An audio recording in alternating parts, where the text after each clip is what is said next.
Hola a todos, soy Agnóstico Razonable y bienvenidos al capítulo 44 de Su Gente Inteligente Podcast. ¿Qué tal, Germán? ¿Cómo está? Sí, ¿cómo van? ¿Cómo están todos? El día de hoy vamos a presentar dos capítulos. He leído dos capítulos del libro, se los voy a transferir, se los voy a contar Ujú. a Germán, se los voy a contar a ustedes. No me parecieron tan increíbles, sin embargo hay datos muy importantes, cosas que voy a leer textualmente porque me parecen de bastante análisis y reflexión. Vamos a tratar de ir por los dos capítulos más o menos rápido. Así que voy a iniciar. El primer capítulo que leí, que ya sería el capítulo 17, ya voy finalizando el libro, se llama Gettysburg y ahora. Espero que se pronuncie bien así de esa manera.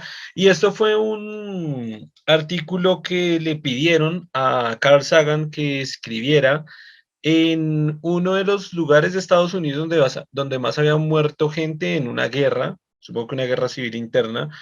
Y bueno, aquí es más o menos lo que él comenta, o sea, lo ponen a hacer como un enunciado, una carta para, un discurso, mejor dicho, un discurso para la gente, para la conmemoración de las personas de allí.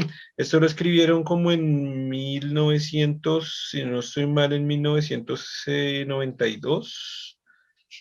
Mm, bueno, fue una guerra en donde hubieron 51.000 personas heridas, que fue un montón, otro montón de muertos, pero bueno, hay una parte súper interesante que quiero resaltar acá, y él en el discurso va diciendo que, por ejemplo, esa fue una de las partes donde primero se comenzaron a utilizar rifles de asalto automáticos, como que se pudieran utilizar con más cantidad de balas en una menor cantidad de tiempo, ¿no? Entonces, aquí está. O sea, aparecen como las armas automáticas y con altísimas municiones, ¿sí? No, no, no, no, no, no, tampoco tanto, tampoco tanto. Solo mejoraron un poquito. Si quieres leer un Mm, poquito. Claro, acá por ejemplo dice, este fue el primer ejemplo de una guerra plenamente industrializada, con armas producidas por máquinas y transporte ferroviario de hombres y equipos. O sea, no como ya automáticas de metralletas ni nada, pero ya las primeras en la que se utiliza maquinaria, en la que se cargaba mm, armamento a través del sistema ferroviario. O sea, como viene una guerra que ya está en la época de la industrialización, la cual, pues bueno, ujú. fue capaz de matar a 51.000, bueno, casi 51.000 heridos. No recuerdo ahorita el número de muertos exactamente, pero, o sea, quisiera aquí rescatar una parte que me parece justo interesante, pero es que no me acuerdo si es esta de acá. Eh, sí, puede ser esta. Voy a leer esta parte.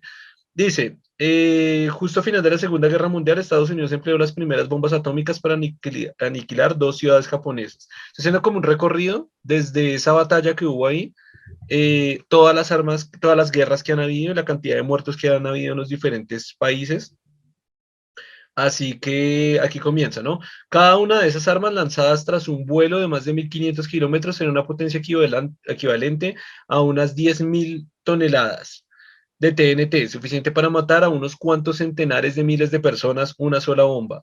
Pocos años más tarde, eh, Estados Unidos y la Unión Soviética desarrollaron las primeras armas termonucleares, las bombas de hidrógeno. Algunas poseen una potencia explosiva equivalente a 10 millones de toneladas de TNT, suficientes para matar a unos cuantos millones de personas. Una sola bomba. Ahora es posible lanzar armas nucleares estratégicas hacia cualquier lugar del planeta. Toda la Tierra es ya un potencial campo de batalla. Cada uno de esos triunfos tecnológicos hizo progresar el arte de la muerte en masa, en un factor de 1.000. En Gettysburg, que es allá el lugar donde está dando el discurso, a la rompemanzanas, es que este es el pedacito que me faltó, creí que había marcado este pedazo, porque bueno, él dice acá, cada uno de esos triunfos tecnológicos, bueno, de Gettysburg al rompemanzanas, que era una energía, era una bomba que le decían rompemanzanas porque era capaz de destruir una manzana completa de cualquier lugar. Entonces fue Ujú. como una evolución que hubo desde esas primeras armas. Básicamente lo que está hablando es eso, ¿no? Estas primeras armas semiautomáticas, las primeras, digamos, utilización de máquinas en una guerra hasta este rompemanzanas, evolucionando a bombas ya más fuertes que ya eran, bueno, de hecho, lo avanza como primero a granadas, después bombas, después el rompemanzanas, después bombas más fuertes, y cada una casi que va aumentando en 1000 su grado de potencia. Ahí salta a la guerra mundial, a la Segunda Guerra Mundial con la bomba atómica, salta a las bombas termonucleares, que son las de La hidrógeno, bomba de hidrógeno. y ahora en ese momento que como siempre decimos acá cuando hago transferencia de conocimiento de este libro, ahora es posible lanzar armas nucleares estratégicas hacia cualquier lugar del planeta. Toda la Tierra es ya un potencial campo de batalla, que esto también lo hablamos en un podcast, ¿no? Que éramos como unos niños jugando con cañones y armas que pueden tumbar el techo de toda su habitación y matarse en ellos mismos. Ya todo Sí. el planeta Tierra es una posibilidad de podernos destruir, ¿no?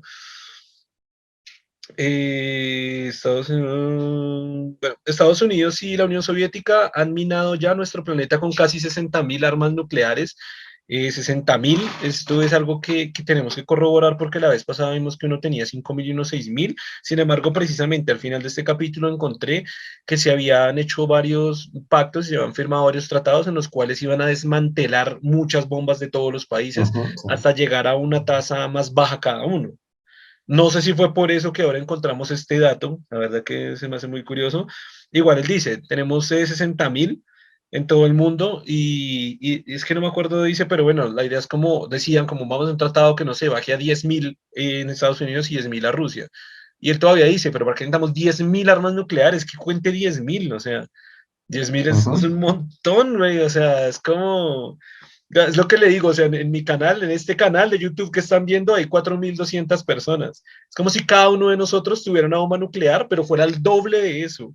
Y eso en el mundo, ¿para qué si una sola ya es capaz de bajarse, no sé, una ciudad gigantesca? ¿Para qué 60.000, güey? ¿Para destruir 60.000 ciudades o 5.000 ciudades, 6.000 ciudades? O sea, para matarnos, es para matarnos a todos. Ninguna nación ni hombre alguno debe tener tal poder. Ah, bueno, dice que también, esto ya lo había hablado anteriormente, que se está dejando todo este poder, toda esta cantidad de armas a la avaricia, lo que hemos hablado en el podcast, a la emocionalidad de un líder. Básicamente, la emocionalidad de un líder estamos poniendo la capacidad de destruir el mundo. Por aquí marca otra parte, en una guerra termonuclear global, en cambio, casi todas las bajas serían civiles, hombres, mujeres, niños, incluyendo un vasto número de ciudadanos. Claro, es que él decía que, por ejemplo, en estas guerras antiguas siempre eran los hombres del ejército de cada uno que se mataban. Sin Sí. embargo, hay un caso que se llama Jade, una chica, Jenny Wade, que es muy recordada porque fue muy triste la forma en la que murió, porque ella estaba escondida en su cocina, entró una bala perdida y la mató. Entonces dicen que todos lamentan mucho ese caso porque es una persona totalmente inocente que murió. Él dice, claro, pero ahora con el potencial armamentístico que tenemos, él dice, tenemos a muchas, olvidé el nombre, tenemos a muchas Jenny Wades en el mundo, en el cual cae una bomba y no muere el ejército enemigo, sino miles de Jenny Wades, miles de mujeres, miles de niños, miles de inocentes, miles de personas que no tienen nada que ver, que están escondiéndose de la guerra o que no están haciendo simplemente nada, están allí nomás y si son capaces de destruir matar a todo ese montón de personas, ¿no? Bueno, por acá también dicen, Eso, por ejemplo, fue muy lamentable en las dos guerras mundiales, ¿no? La cantidad de bajas civiles fue monstruosa. No tiene sentido que en una guerra que se supone que es de ejércitos, la cantidad de civiles fue casi como el orden del 60 o el 80%, una cosa así, una monstruosidad. es brutal. Y por ejemplo, que también, que es lo que hemos hablado muchas cosas, que también tienen los efectos postnucleares, que son, o directamente nucleares, no sé, que son las gente que nace con deformaciones, gente que ni siquiera puede, o sea, mujeres que ni siquiera pueden quedar embarazadas, malformaciones a la vida, o sea, a la tierra, no se puede sembrar, los árboles, ya no se puede criar árboles, o sea, es decir, una destrucción de vida de miles de inocentes actual y la imposibilidad de vida, o sea, ni vida animal, ni vegetal, ni de ninguna Sí. forma, pues. La contaminación por la lluvia radiactiva y otros fenómenos es brutal. Y el problema es que como esto se da en la atmósfera, puede que afecte una población que ni siquiera está interviniendo en la guerra. Un país que está neutral puede perfectamente tener muchas bajas en ese sentido. Claro, sí, es Posiblemente. como, digamos, las divisiones políticas son eso, políticas, ¿no? Son Mm, prácticas imaginarias. O sea, la sí. especie humana estableció líneas imaginarias para decir que esto es un país es diferente al suyo. Pero si revientan una bomba atómica en Colombia, al norte, pues sí, va a afectar a la gente de Venezuela, va a afectar a la gente de Panamá, va a afectar el Caribe, si la botan al sur, va a afectar a Ecuador, a Perú, y pues cada uno haga el ejercicio con cada uno de sus países, ¿no? Si cae en Estados Unidos al norte va a joder a todo Canadá, si cae al sur va a joder a todo México, si cae en Rusia va a joder a los países que, o sea, son líneas políticas, Ujú. no es que la nube radioactiva ve la línea imaginaria que hicimos la especie humana y no puede cruzar ahí, no es como, es tierra, es mundo, Es como si los países fueran como un apartamento donde lo que pasa en el apartamento no lo afecta porque hay paredes que no, eso no existe en un planeta claro, como tal. pero como si lo que está mandando ahí es un tren, está estrellando un tren derecho por el apartamento. Exacto. Como es otro Entonces, apartamento, güey, es que un tren va a pasar derecho, es que no es una puntillita y, bueno, una puntillita todavía le puede atravesar, ¿no? Pero bueno. Dice, una vez desencadenada todos los ciudadanos estadounidenses. Bueno, sí, aquí es la reflexión que daba, ¿no? Una vez desencadenada, todos los ciudadanos estadounidenses pusieron sus vidas en manos de los dirigentes de la Unión Soviética porque la Unión Soviética era capaz de destruir miles de vidas de Estados Unidos a distancia, simplemente con ujú. decisiones, bueno, con todo lo que ha pasado. Incluso ahora, tras el fin de la Guerra Fría, tras el final de la Unión Soviética, si Moscú decide que debemos morir, estaríamos muertos en 20 minutos. Imagínense con estas palabras la magnitud de lo que está diciendo. Si a Trump, sea el que sea el presidente de turno, le da la gana de que miles de personas deben morir, en 20 minutos se mueren. A 20 minutos, güey. O sea, así tenemos la tecnología en el 90. Ahora miren 2021, güey. En una Claro, simetría casi perfecta, la Unión Soviética poseía en 1945 el mayor ejército en pie de guerra del mundo y carecía de amenazas militares que la inquietaran. Se sumó a Estados Unidos la carrera nuclear, de manera que en la Rusia de hoy la vida de todos se encuentra en manos de los dirigentes de Estados Unidos. Ahí está. Si Washington decide, perdón, si Washington decide que deben morir, estarán muertos al cabo de 20 minutos. Lo mismo. Están poniendo la vida ujú. en miles de rusos en los estadounidenses. Bueno, en fin, ya como para saltar un poquito más adelante. Dice, todavía hay una guerra nuclear accidental, tiene que ser adecuada a las precauciones adoptadas para evitarla. Esto lo hablamos ya en un par de podcasts. Sin embargo, aún no hace 3 años fuimos testigos de los desastres del transbordador espacial Challenger y de la central nuclear de Chernobyl. Ahí está diciendo de los revoluciones tecnológicas más grandes en ese momento con uno de los niveles de seguridad más altos que nunca se habían presentado, fallaron y fue trágico y fue grave. Entonces ellos decían, afirmaron que los expertos más grandes estaban a cargo de cada proyecto y que un fallo jamás pasaría, era imposible que pasara. Y entonces él decía, ¿y a quién le estamos creyendo? A otras personas, son dos personas que están asegurando que nada pasaba y pasó. Entonces, o sea, ¿qué queda para asegurar? ¿Qué queda para decir? Absolutamente nada, güey. Ese es el siglo de Ujú. Hitler y de Stalin. Prueba, si es que se requiere alguna, de que algunos locos pueden apoderarse de las riendas del poder en los modernos estados industriales. Ahí está. Es decir, si estamos en siglo ya de dos dictadores re locos que hubieron, ¿qué significa? Que ya sabemos que cualquier loco puede llegar al poder, teniendo cada uno 60.000 bombas nucleares o las que hayan ahora, que por decir, no exageres, son 6.000. Güey, son 6.000. Si un loco se apodera de 6.000 bombas nucleares, ¿qué, güey? Es que está re mal. Bueno, acá hay una parte interesante que él hace como un análisis como de la industria de guerra de cada país, ¿no? Y él dice, es muy curioso porque esta industria, por ejemplo, en Estados Unidos consume recursos, consume miles de millones de recursos y consume. Y él dice, bueno, si esto fuera una empresa, la empresa ya hubiera quebrado, o hubieran echado los CEOs, hubiera pasado algo.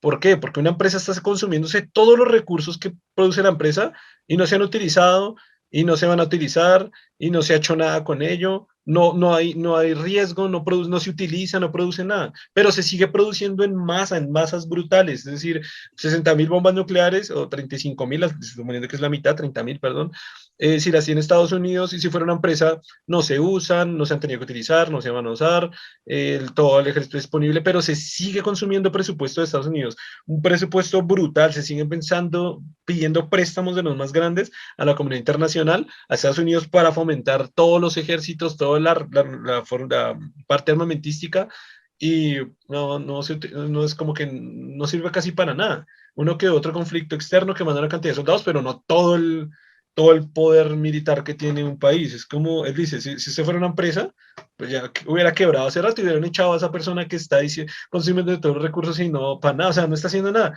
no está mostrando resultados, no está haciendo nada. O sea, Así como los dice, casos de estos CEO que se gastan todos los ingresos de las empresas y las quiebran, sí. sí, Sí. algo así, pero en este caso sería el que hace eso, pero sigue estando ahí, de hecho lo felicitan por hacerlo, o sea, Exacto. y continúa siendo peor, cada vez más despilfarrador de ese dinero, pero por ejemplo, acá dice, con un poco más de 5 billones de dólares diestramente invertidos, habríamos realizado quizás grandes progresos. Es que acá dice 5 billones de dólares porque él dice que el presupuesto total para guerra era algo así como, 10 billones de dólares. Era el presupuesto para guerra. Y él dice, él dijo, con un poco más de 5 billones de dólares diestramente invertidos, habríamos realizado quizás grandes progresos en pro de la eliminación del hambre y la escasez de viviendas, las enfermedades infecciosas, el analfabetismo, la ignorancia, la pobreza y la salvaguarda del medio ambiente. Y no solo en Estados Unidos, sino en el mundo entero. Imagínense la cantidad, el presupuesto que ellos tienen únicamente para Ujú. guerra es de 10 billones de dólares de ese entonces, que ahorita es mucho más. Dice solo la mitad, solo cojamos la mitad, porque él dice, igual listo, dejemos la mitad para defensa. Yo no les voy a decir, quiten todo, no lo van a hacer. Dejen la mitad para defensa, que son 5 billones de dólares, que es una mierda de plata. Y él dice solo la mitad, vea lo que pueden hacer al mundo entero, güey, al mundo entero. Podríamos haber contribuido a que el planeta fuese autosuficiente en el plano agrícola y erradicar muchas de las causas de la violencia y la guerra. Y normalmente decía ahí que todo eso pudiera haber bajado, de hecho pudiera haber sido benéfico para Estados Unidos, porque baja también su índice de violencia, baja también su índice de todo lo que tiene que hacer para manejar o bueno, para controlar situaciones violentas, etcétera. Por menos de una centésima parte de ese dinero, podríamos haber organizado un programa internacional en largo plazo para la exploración tripulada de Marte. Como nos hemos Ah, dado sí, cuenta sí. desde ese entonces hasta ahorita que subió Tesla, es la único proyecto real de una empresa privada, nada del Estado. O sea, si no fuera por Tesla, seguiríamos igual. Sí. Desde allá ya se está proponiendo una excursión a Marte y todavía no se ha hecho. Eh, el problema de los gastos de la defensa consiste en determinar hasta dónde se puede llegar sin destruir desde dentro lo que se trata de defender frente al exterior, afirmó este fue uno de era un comandante de la guerra de Gettysburg. Bueno, ¿qué más tenemos por aquí?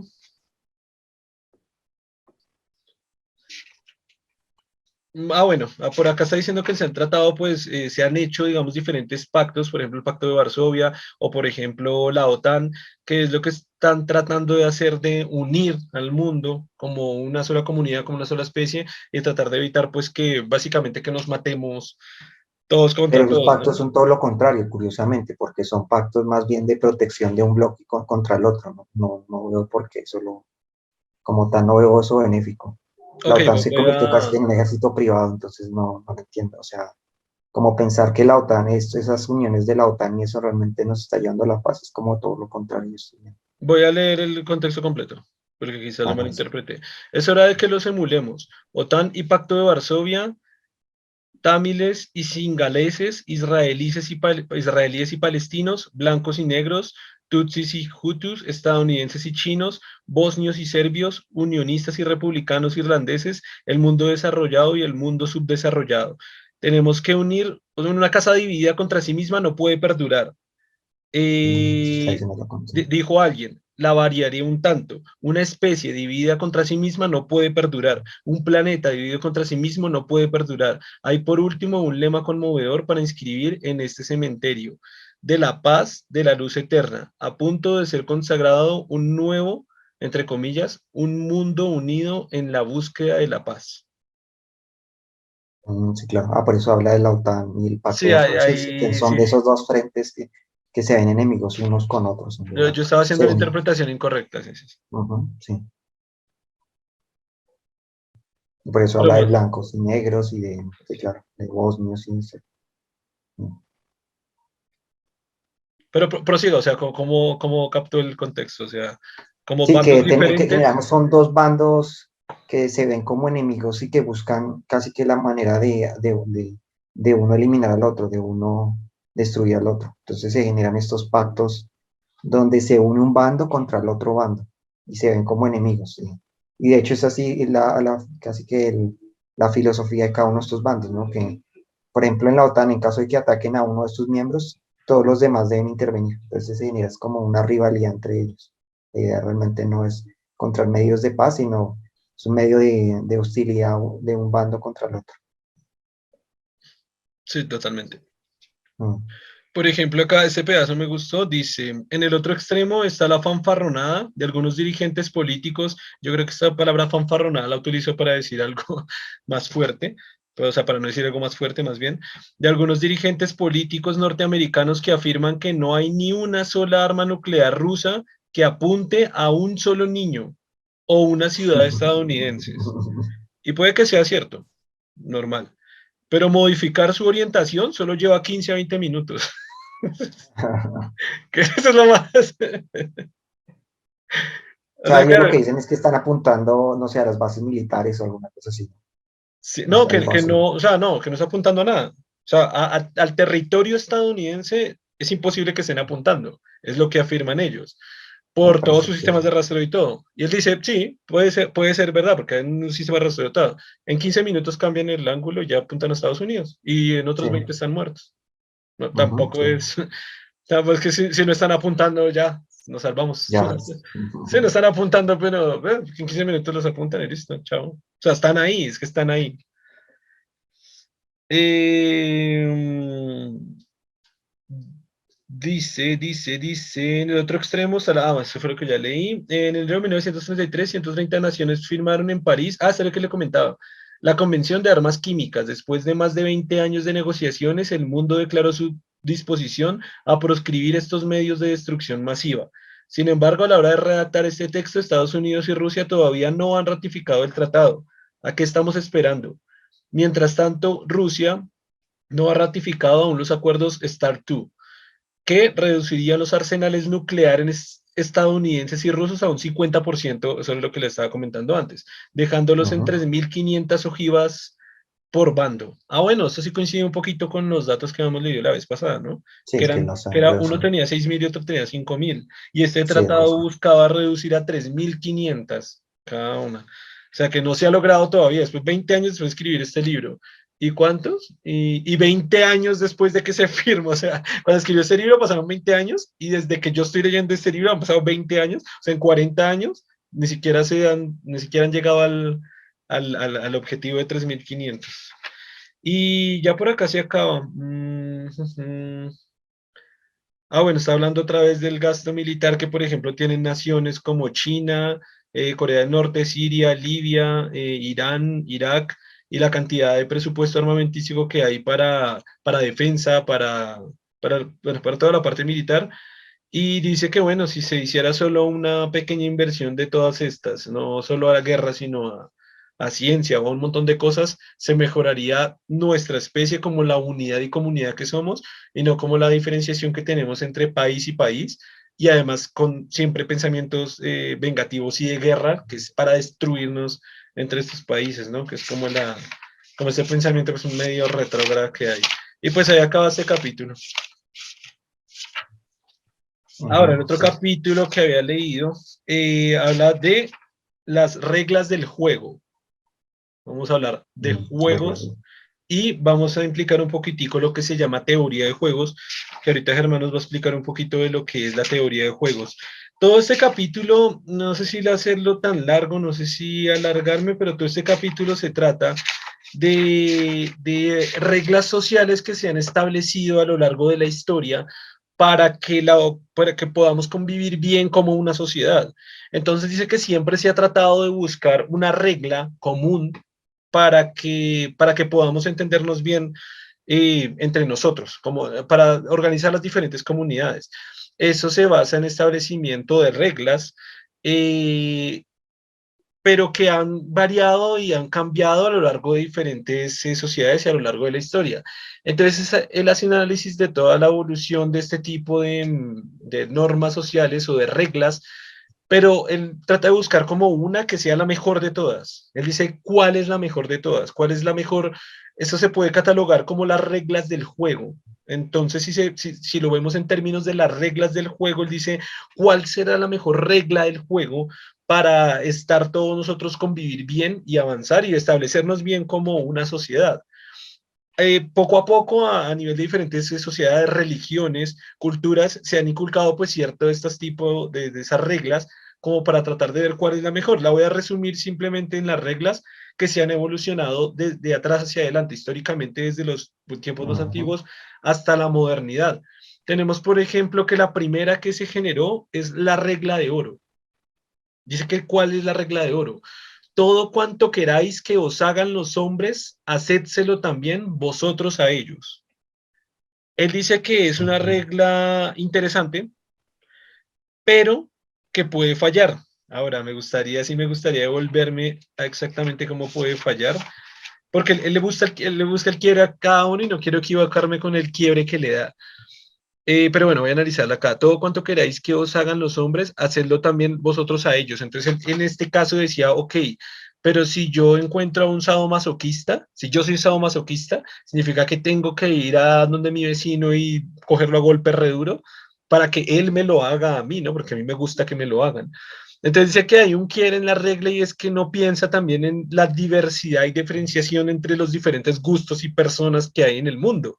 Igual ese punto de quiebre se aplica para casi todas, es decir, como que se piensa en una forma general, de cierta forma específica, pero que no cubre muchas necesidades y la variabilidad de las personas que es muy grande. Igual me gustaría devolverme, déjeme ver si le puedo encontrar el quiebre acá. Lo iba a A la resumir en regla de cada oro. una de las reglas, pero claro, no me acuerdo si subrayé como cada uno de los quiebres. ¿Qué iba a decir? Sí, que la regla de oro, lo que usted está diciendo es el quiebre de la regla de oro, es lo que está buscando. Sí, sí, sí, pero bueno, no sé. Bueno, prosigamos a la regla de plata. No, dice que la regla de plata ya fue un poco más establecida por el cristianismo. Ujú. Bueno, no me acuerdo si fue la de plata o la de bronce, la que fue ya establecida por el cristianismo, pero bueno, la regla de plata dice, no hagas a los demás lo que no quisieras que te hiciesen. Aquí no me acuerdo cuál era el punto de quiebre, pero sí voy a tener que volverme a buscar cada punto de quiebre porque sí sería muy interesante cómo analizarlo.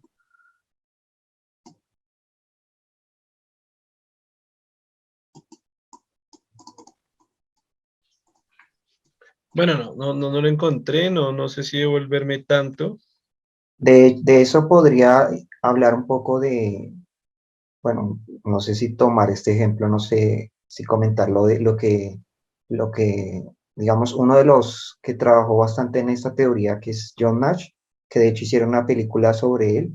Ah, ok, Él no, habla de esta cuestión. pero espere, déjeme, si quiere, las voy a leer así rápida porque, bueno, digamos que Ujú. para lo que se debe entender es que cada una tiene un punto de quiebre. Lo que Sí, va a decir es súper importante, pero entonces voy a ir para el final. Dice, bueno, no hagas a los demás lo que no quieres que te hiciesen. Regla de plata. La regla de bronce, haz a los demás lo que ellos te hagan. Esto ya es como un poco de la regla de ojo por ojo, diente por diente. Es exacto, decir, si sí. usted me ataca, yo lo voy a atacar. Si usted me mata, yo lo voy a matar. Si usted mata a mi mamá, yo lo voy a matar a su mamá, ¿no? Para que me decir que me mate y lo mato. Dicen que mucho tiempo después también se crearon otras normas, otras reglas, otros juegos sociales. Y él decía que, bueno, esa podría ser determinada como la regla de hierro. Haz a los demás lo que te plazca antes que ellos te lo hagan a ti. Esta ya Ah, suena mucho más violenta, así. mucho más vengativa. Ataca a los demás, golpéalos antes de que ellos se lo golpeen, o sea.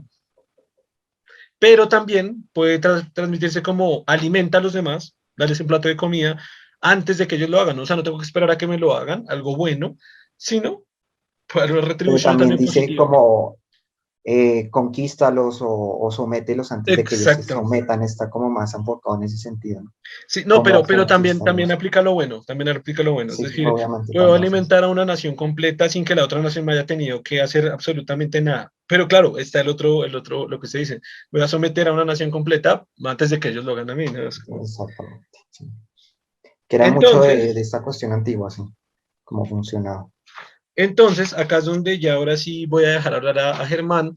Dice que después se creó otra regla que para el criterio de Carl Sagan dice que parece la que más funciona, la que en realidad funciona para toda la sociedad y realmente debería ser la que se aplique. Se llama la regla de tal para cual. Dice, ¿Para cuál? coopera primero con los demás y luego haz lo que ellos te hagan. ¿Por qué resultó dándose cuenta que esto funciona? Porque a esto se le aplicó algo que es llamado la teoría de juegos y se hicieron experimentaciones, de hecho bastante válidas, para comprobar que esta regla realmente funciona en muchos diferentes experimentos sociales que se hicieron en la cooperación, colaboración o no voy a decir destrucción, pero sí en el ánimo de hacerle daño a otras personas donde están las dos opciones.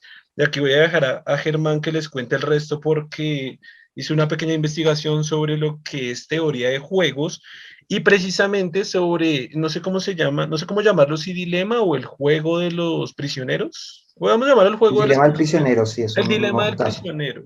Y con el que ahí dilema se del habla. prisionero, con muchísimas pruebas e iteraciones que hicieron, se dieron cuenta que precisamente aplicándolo a ese juego con todas las reglas que establece, que ahorita Germán les va a contar, esta regla de tal para cual funciona muy bien y funciona en todas las sociedades. Entonces, Germán, coméntenos.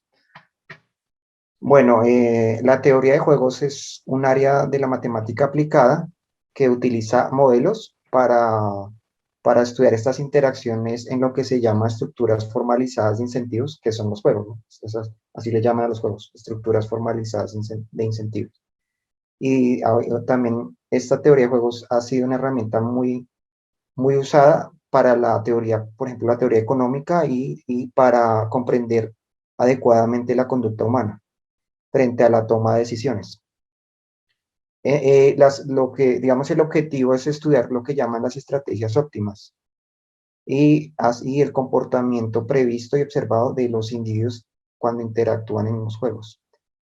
Eh, ¿Qué más se puede decir? Esta se ha aplicado, como ya les dije, en la economía, pero también hay otros campos donde se ha aplicado como en la biología, la sociología, la politología, la psicología, filosofía y las ciencias de la computación. De hecho, esto comenzó mucho antes, ¿no? Estaba mirando. Por ejemplo, esto comenzó con los trabajos de Newman y de Oscar Monshersten, bueno, que fueron antes y durante la Guerra Civil, que era como una estrategia para mirar el concepto de lo que se llamó la destrucción mutua garantizada, que es al donde usted hablaba de la cuestión de lo que pasaría si algún país decidiese atacar con armas nucleares a otro, se aniquilarían entre ellos. Lo que usted está planteando, creo que pues no sé si tomar el ejemplo como para racionalizarlo, el ejemplo que da John Nash, que se da en la película de Una mente brillante sobre cómo él llega a esta conclusión. No sé si, digamos, poner el ejemplo que muestra en la película, no sé si fue así como ocurrió, o como se le ocurrió, o si es algo que en la película se utilizó. Que dramatizaron, pero es spoiler, creo que sí hace un poco de spoiler, ¿no? No, no, no porque solamente va a hablar de eso, no va a explicar la película como tal, pues sería Ah, como ok. hablarles de un detalle. Es que creí que era una forma de cómo él se dio cuenta de su situación, para no hacer spoiler, ¿no es No, eso? Ah, no, no bueno, sé, no listo, sé, listo. no sé. Ok. Bueno, resulta que él, cuando con John Nash ya se estaba por graduar, pues estaba en esta cuestión de buscar un tema de investigación y desarrollar una nueva teoría. Y entonces estaba pensando en eso y estaba bloqueado. Entonces, en una ocasión, digamos que él siempre hacía lo que hacen los universitarios que se reúnen como en bares y van a conocer mujeres. Entonces hacían siempre eso y a él siempre, digamos que él siempre fracasaba porque por la forma en que trataba de conquistar a las mujeres, como que era, era muy, no sé si contarles esto, pero como para explicarles Sí, cómo sí, sí, interactuaba coméntelo, supuestamente. coméntelo. Sí, sí, Hay sí, una sí parte me acuerdo donde de la escena del bar. De hecho, es una película súper recomendable para la gente que la quiere ver. Me encanta esa película, es muy buena. Y esa escena del bar es muy buena. entonces ahí está una escena donde él intenta, va a conquistar a una mujer, entonces se le acerca y le dice, em, fijamos, fijamos que te dije lo que quieres escuchar. Después de todo, es solo un intercambio de fluidos, así que solo hagamos de cuenta que yo dije lo que querías escuchar. Con esta respuesta lo único que logra es que esta mujer le dé una cachetada y vaya furiosa. Era como esta cuestión, ¿no? Entonces, en otra ocasión se reunieron, ¿no? Y en esta segunda ocasión era un grupo de mujeres, pero entonces había una diferencia, era como varias mujeres, pero había una mujer que era mucho más, digamos que, no mucho, pero era más hermosa que el resto, o sea, sobresalía porque era más hermosa que el resto. Entonces, todos estaban ahí como viendo quién iba por esa mujer más hermosa. Y en estos, a él se le ocurre una idea. Entonces es donde viene esta idea, donde él contradice a Adam Smith, que Adam Smith decía que en la economía el interés particular era la mejor estrategia, ¿no? Para lograr el éxito. Entonces, que lo importante era como que cada uno de las personas buscara la máxima ganancia, era como su lógica. Entonces, él planteó ese problema de otra manera. Entonces, vio el mismo ejemplo. ¿Qué pasaría utilizando esta misma estrategia si utilizamos esta lógica? Entonces, dijo, como todos queremos ir por la mujer más hermosa, según la teoría de Smith, deberíamos todos intentar ir por ella, porque es nuestra máxima ganancia. Todos queremos ganar esta máxima que es conquistar a la mujer más hermosa. Pero entonces él analizó, si lo hiciéramos así, todos, todos nos estorbaríamos entre nosotros, ni ninguno la obtendría, porque cada uno se estorbaría al otro y ninguno lograría conquistarla. Luego nuestra estrategia cambiaría e iríamos por las mujeres que están alrededor, pero a las mujeres no les gusta hacer plato de segunda mesa y por lo tanto también nos rechazarían. La conclusión de esto sería que todo el grupo fracasaría, ninguno conquistaría a ninguna mujer y todos perderíamos. Entonces él hace una reflexión. Si nosotros pensáramos no solo en nuestro propio beneficio, sino en cooperar y buscar lo que nos conviene a todo el grupo, entonces lo que deberíamos hacer es no ir por la mujer, por la máxima ganancia, o sea, por la mujer más hermosa, sino vamos por las otras mujeres. De esa manera, todos ganaríamos, cada uno lograría conquistar cada una de las mujeres, todos tendríamos éxito, sencillamente ignoraríamos a la mujer más hermosa y de esta manera todo el grupo tendría éxito y se lograría la máxima ganancia, se lograría esta cuestión y es donde él plantea que en estos grupos lo importante no es solamente pensar en que el jugador obtenga la máxima ganancia, sino buscar cooperar y plantea esta cuestión de, por ejemplo, Sí, eh, creo que como que lo que tengo entendido de la teoría de juegos es como que busca tener lo que se decía, la máxima ganancia para todos los jugadores, que en este caso se llamarían uh-huh. jugadores, sin que sea la máxima, pero tampoco que sea la peor pérdida, ¿no? Sin que llegue Es al como punto de ser lograr, la el peor objetivo del pérdida. juego es que todos, que en general y completo, o sea, en el juego, se gane los máximos puntos posibles. Digamos que la idea en un juego es que dentro de esta lógica es que se logre lo más óptimo que sería que digamos, si se juegan, no sé, 50 puntos, se logre que el juego en total, entre todos, se ganen 48, o sea, que se gane lo máximo posible. Ese es el objetivo. Pero Entonces, él se da cuenta. para todos los No necesario jugadores. o sea, en Porque total, sumando todo, esa es Claro, la idea. pero sumándolo todos no puede ser que uno tenga 48 y otro cero. Sumándolo entre todos puede ser que si son 48 cada uno tenga un punto. O si son 24 que cada uno tenga dos puntos. Por eso digo que en donde todos tengan ganancia, no en donde uno tenga pérdida, la máxima pérdida, porque claro, si son dos nada más, y uno tiene 48 puntos, el otro tiene que tener cero. No, no hay de otra. La idea es que si hay dos Exacto, pero jugadores, en la este idea es que tipo de cada uno juego, gane 24 y 24. sí, exacto, pero el punto con este es que ellos analizando y proponiendo estos dilemas, como estos juegos, se dieron cuenta que para ciertos juegos, eh, la mejor forma de que ganen todos, o sea, que se ganen los máximos puntos, es la cooperación. Porque cuando se juega de esta forma, donde solo está el interés de cada particular, lo que pasa es que no se logra eso, o sea, entre uno y el otro se estorban y lo que usted dice no se da, o sea, que uno se gane 48 y otro cero, no se da. Claro, Sino que por eso lo acabo de contrario, decir, como uno estorba al otro, claro. finalmente entre los dos no ganan, entre los dos pueden ganar solo 30 puntos sumados, porque uno estorba al otro, porque en este sistema donde uno compite por el otro de esta forma sin cooperar, sin buscar una forma de cooperar, lo que se logra es que al contrario, digamos, uno estorbe al otro y finalmente no se logre, digamos, la máxima cantidad de puntos, si usted lo quiere ver así, que se pueden ganar en este juego. Hay un caso que creo que lo plantean, no sé si ha jugado un juego donde hay dos grupos y entonces, pues más o menos me acuerdo cómo es, pero digamos que, como para ponerlo, digamos que la lógica es así, hay unas reglas. Entonces, si los dos cooperan, cada uno gana 4 puntos, digamos. Si, entonces, la idea es que se pongan de acuerdo y los dos cuando vayan a jugar no me acuerdo, un mismo color, ¿sí? Para que ambos ganen. La otra lógica es que uno traicione el otro. Entonces, si el otro traiciona, se gana 8 puntos. Pero es que ese es el dilema del prisionero. Lo que está Sí. explicando es el dilema del prisionero. Entonces, ¿por qué dice que no sé En si han esta jugado? forma, y cuando lo han Ok, jugado, cuando lo explican, si lo que quiere, pasa es si que quiere lo que explique, pasa ahí es que si ganan es quiere, puntos negativos, si quiere finalmente. explique el dilema del prisionero, explícanos el dilema del prisionero. El dilema del prisionero lo que se explica es que se toman a dos prisioneros y resulta que ocurre un crimen, ¿no? Y los arrestan a ambos, pero resulta que no encontraron lo que ellos hurtaron. Por lo tanto, el máximo cargo que se les puede dar es por porte de armas. Claro, pero me gustaría Pe- plantearlo más en el modo en que los que nos están escuchando viendo jueguen. Sería interesante que jueguen.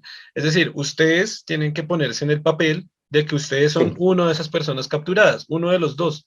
Ustedes son ahí, no importa el crimen, no, para el juego no interesa. Interesa es que en este momento ustedes están capturados junto con otra persona. Entonces, ahora sí prosiga. Para exacto. ponerlo en los Entonces, términos de llegan que a juguemos. negociar. Entonces, ellos se dan cuenta que el fiscal o el que ustedes quieran o el policía se da cuenta que no los puede acusar porque, porque no tienen pruebas, o sea, no tienen lo que hurtaron, no lo tienen, o sea, no saben dónde lo escondieron, ¿sí? Pero pues lo máximo que pueden hacer es por tener armas, por tenencia de armas los pueden arrestar, pero pues el cargo es mucho menor que el robo, digamos. Entonces, el fiscal entra con cada uno y le propone un trato para que cada uno traicione al otro. Si usted lo traiciona, el otro se condena, o sea, al otro le dan le aplican todos los cargos y usted sale libre.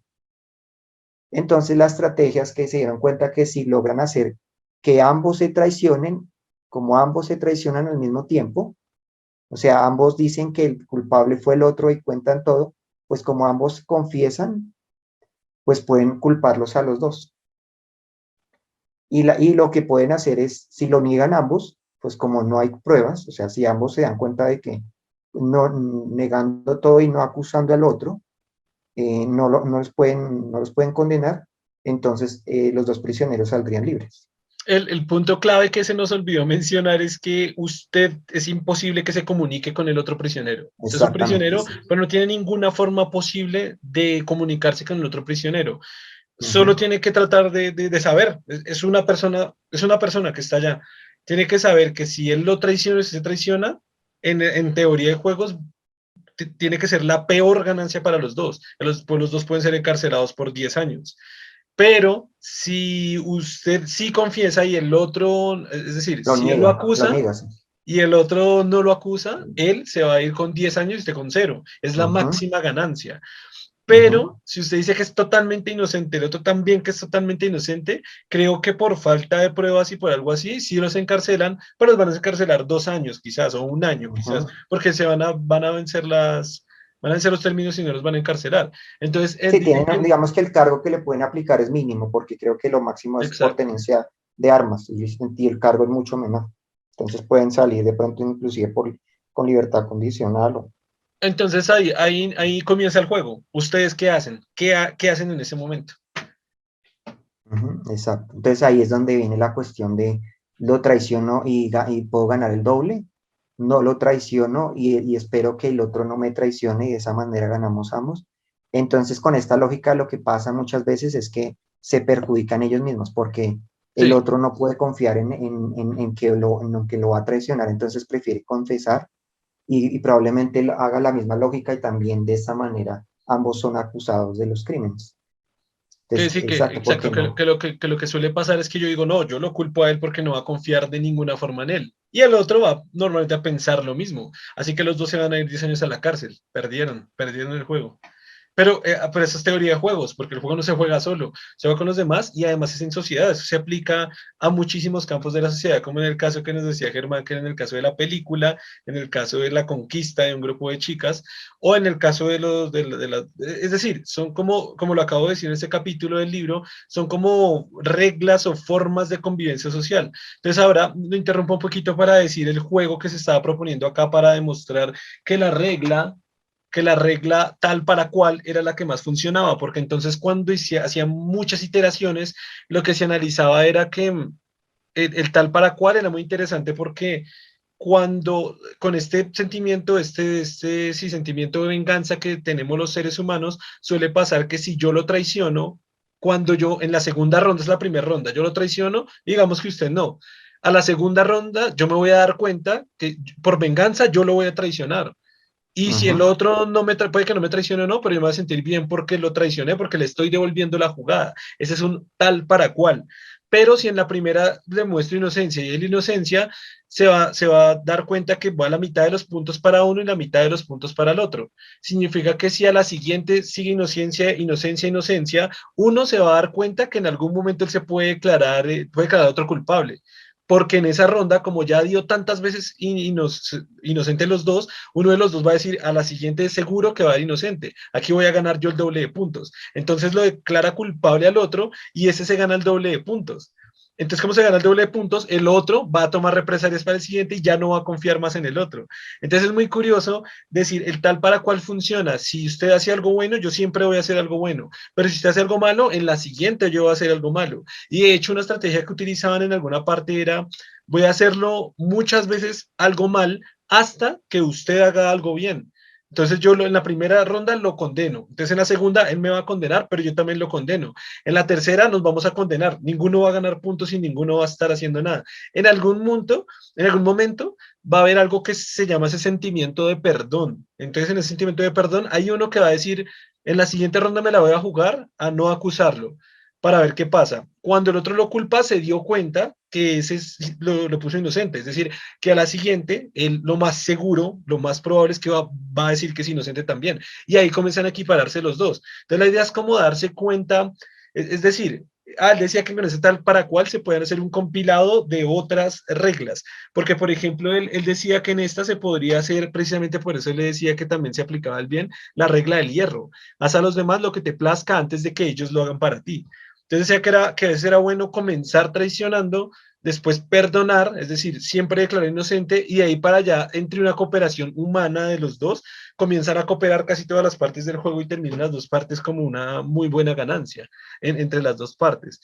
Pero decía que estas otras reglas se pueden aplicar durante el juego y funcionan y no funcionan dependiendo también de los dos jugadores y de lo que quieran lograr y lo que quieran hacer. Entonces, por ejemplo, decía, a veces se perdona y aunque el otro me traicione, lo vuelvo a perdonar y lo vuelvo a perdonar. Entonces, él quizás también me va a volver a perdonar en algún momento y los dos seguimos sin acusarnos mutuamente.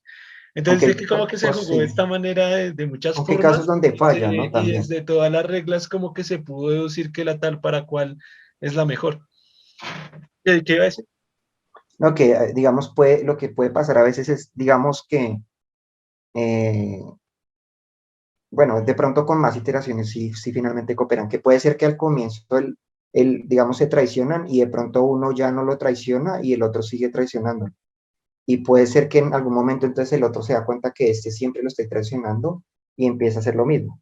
Entonces, como que después, posteriormente, puede ser que empiecen a jugar como esta lógica de lo traiciono varias veces y otras veces no. Pero creo que cuando se itera muchas veces, finalmente se dan cuenta que cooperando y como haciendo lo mismo que hizo el otro en el juego anterior, ganan más. Se dan cuenta como que es lo mejor. Que es como por eso dice, empiece cooperando al comienzo y luego mire cómo reacciona él y haga lo mismo que el otro hace, como lo de tal para cual. Si me traiciona, yo lo traiciono. De esa manera, lo que se logra es que si el otro siempre lo está traicionando, él haga un cambio. Y al hacer un cambio, pues yo ahora sí obtengo que los dos empecemos a ganar. Es como esa lógica, ¿no? Por eso el tal para cual. Por eso es que dice como primero coopere y luego haga lo que haga el tal para cual. O sea, haga lo Exactamente. mismo que el otro. O sea, En la compórtese de la siguiente misma manera que el ronda otro. se trata que en la siguiente ronda yo voy a hacer lo que él me hizo. Si en esta me traicionó, en la siguiente lo Exacto. traicionó. Si él me ayudó, en la siguiente lo ayudo. Pero entonces el tal para cual tiene que ver así como está. Igual se puede aplicar del que yo primero, es decir, la regla de hierro. Haz a los demás lo que te plazca antes de que ellos lo hagan a ti. Puedo comenzar traicionando o puedo comenzar ayudando para tantear cuál es la reacción del otro.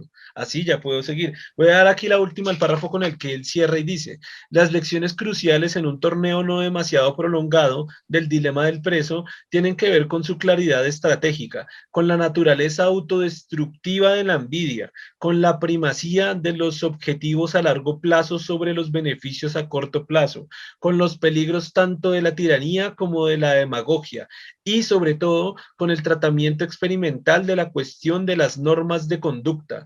La teoría de juego sugiere también que un amplio conocimiento de la historia constituye una herramienta clave para la supervivencia. Aquí creo que hay como también, como una conclusión sobre el dilema del prisionero que, mira, aquí dice, en este juego permite comprender que mantener la cooperación es algo sumamente difícil. Muchas veces los individuos no cooperan. Este caso es un ejemplo paradójico, ya que demuestra los beneficios que se obtendrían en mantener la cooperación en cualquier grupo de individuos, pero a la vez demuestra que ello, bajo ciertos postulados, es imposible de conseguir y sus decisiones individuales no necesariamente conducen al mutuo bienestar. O sea, se requiere saber qué va a hacer el otro, ¿no?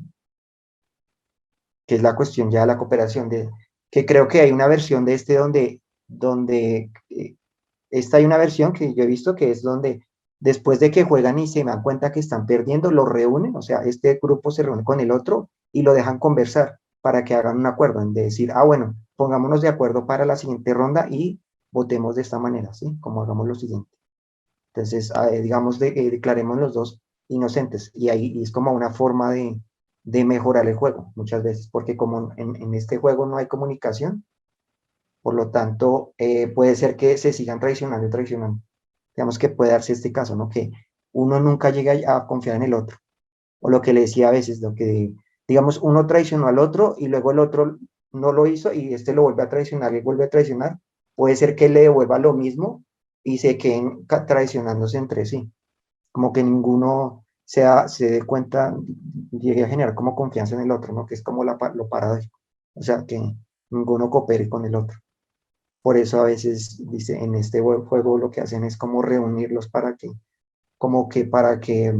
con, antes de tomar la decisión, hablen entre ellos y tomen la decisión de si cooperan finalmente o no.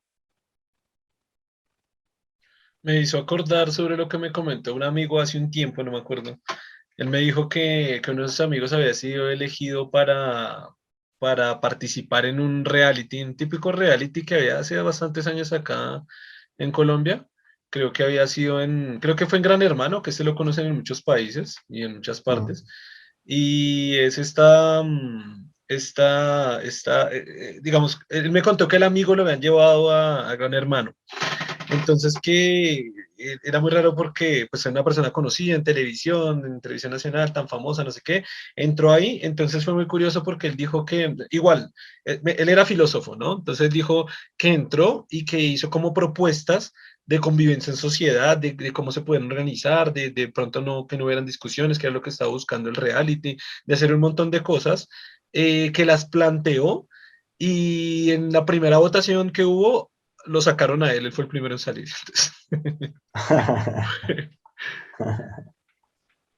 Fue Sí, muy, exacto. muy, muy curioso como me acordó de ese caso, me acordó de eso que ¿Qué es fue lo que puede como... pasar en este dilema? Como a veces, por eso se requiere como que uno, a veces se requiere como que uno hable con el otro, ¿no? O sea, que se pongan de acuerdo entre los dos, siempre, a veces es necesario para que no pasen estas cuestiones, por lo que digo que puede quedarse atrapado, donde se genera como una tendencia a traicionarse uno al otro, entonces finalmente no, no cooperan entre ellos. Sí, sino que es muy curioso también esa parte, ¿no? Que si es uno el que hace las propuestas de convivencia sociales o el que propone estas ideas, que precisamente es ese, como lo que usted dice, como entablar esa conversación en los equipos o entre las personas, es curioso como que socialmente a ese es el que se rechaza o el que se puede rechazar de primeras o más fácil, ¿no? Y es, no uno dice, ¿por qué? Pues, en teoría no, en teoría es como el que más deberíamos seguir sus consejos, ¿no? Pero fue como, no, saquemos a este, lo eliminaron y fue el primero en salir. Fue muy curioso porque, claro, nadie en Colombia lo conoció ni nadie porque fue el primero en salir y normalmente los primeros no se recuerdan mucho, ¿no? Ujú, exacto, sí. Pero es esta cuestión de cómo es el comportamiento, la conducta humana, que es esta cuestión de que el egoísmo individual es como lo que los lleva a tener este comportamiento, ¿no? Sí, Y y es es muy como lo que interesante. trata de corregirse en esta teoría de juegos, demostrando que la cooperación funciona mejor. Sí, y es muy interesante porque es como lo que propone Carl Sagan, ¿no? Ahí se dejan ver sentimientos de, o sea, la naturaleza humana, sentimientos de venganza, sentimientos de compasión, sentimientos de perdón, sentimientos de tiránicos, sentimientos de enemistad, de amistad, o sea, es como la variabilidad emocional y sentimental que tenemos los humanos, descrita a través de una teoría que se ha intentado establecer para describir esos comportamientos el comportamiento social, teniendo en cuenta esa cantidad de variabilidad tan increíble que hay entre todos los seres humanos. Y Es eso muy es solo interesante. estudiando cómo funcionan los juegos. Cuando hacemos juegos, cómo interactuamos. Se ha estudiado este fenómeno para descubrir y proponer como estrategias donde en conjunto todos ganemos y que finalmente sea más óptima, una estrategia más óptima para que el juego, digamos, sea más exitoso en el sentido de que, como hablamos en términos Estrategia económicos, se óptima. logre lo máximo. ¿Mm? Que ¿Cómo? acuérdese que no es más óptima, sino óptima, ¿se acuerda? Óptimo, sí. Sí, es que, bueno, si quiere explicamos que hay un error común de decir más óptimo y lo que se debe decir es óptimo porque si es lo óptimo no se puede encontrar algo que sea más óptimo. Más No hay algo óptimo, sí. más óptimo que lo óptimo. Lo Óptimo, óptimo sí. es lo mejor que hay en varias de sus cualidades. Ujú, exacto. Sí, me acuerdo mucho de esa.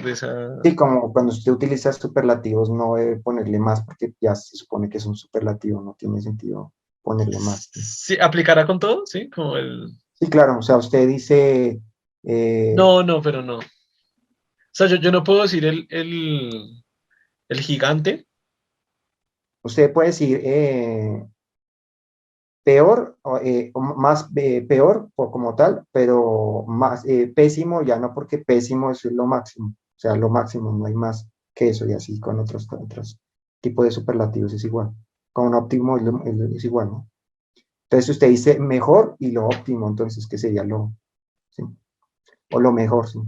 ¿Qué sería en este caso lo mejor? Usted no puede decir más que lo mejor, no, no tiene sentido.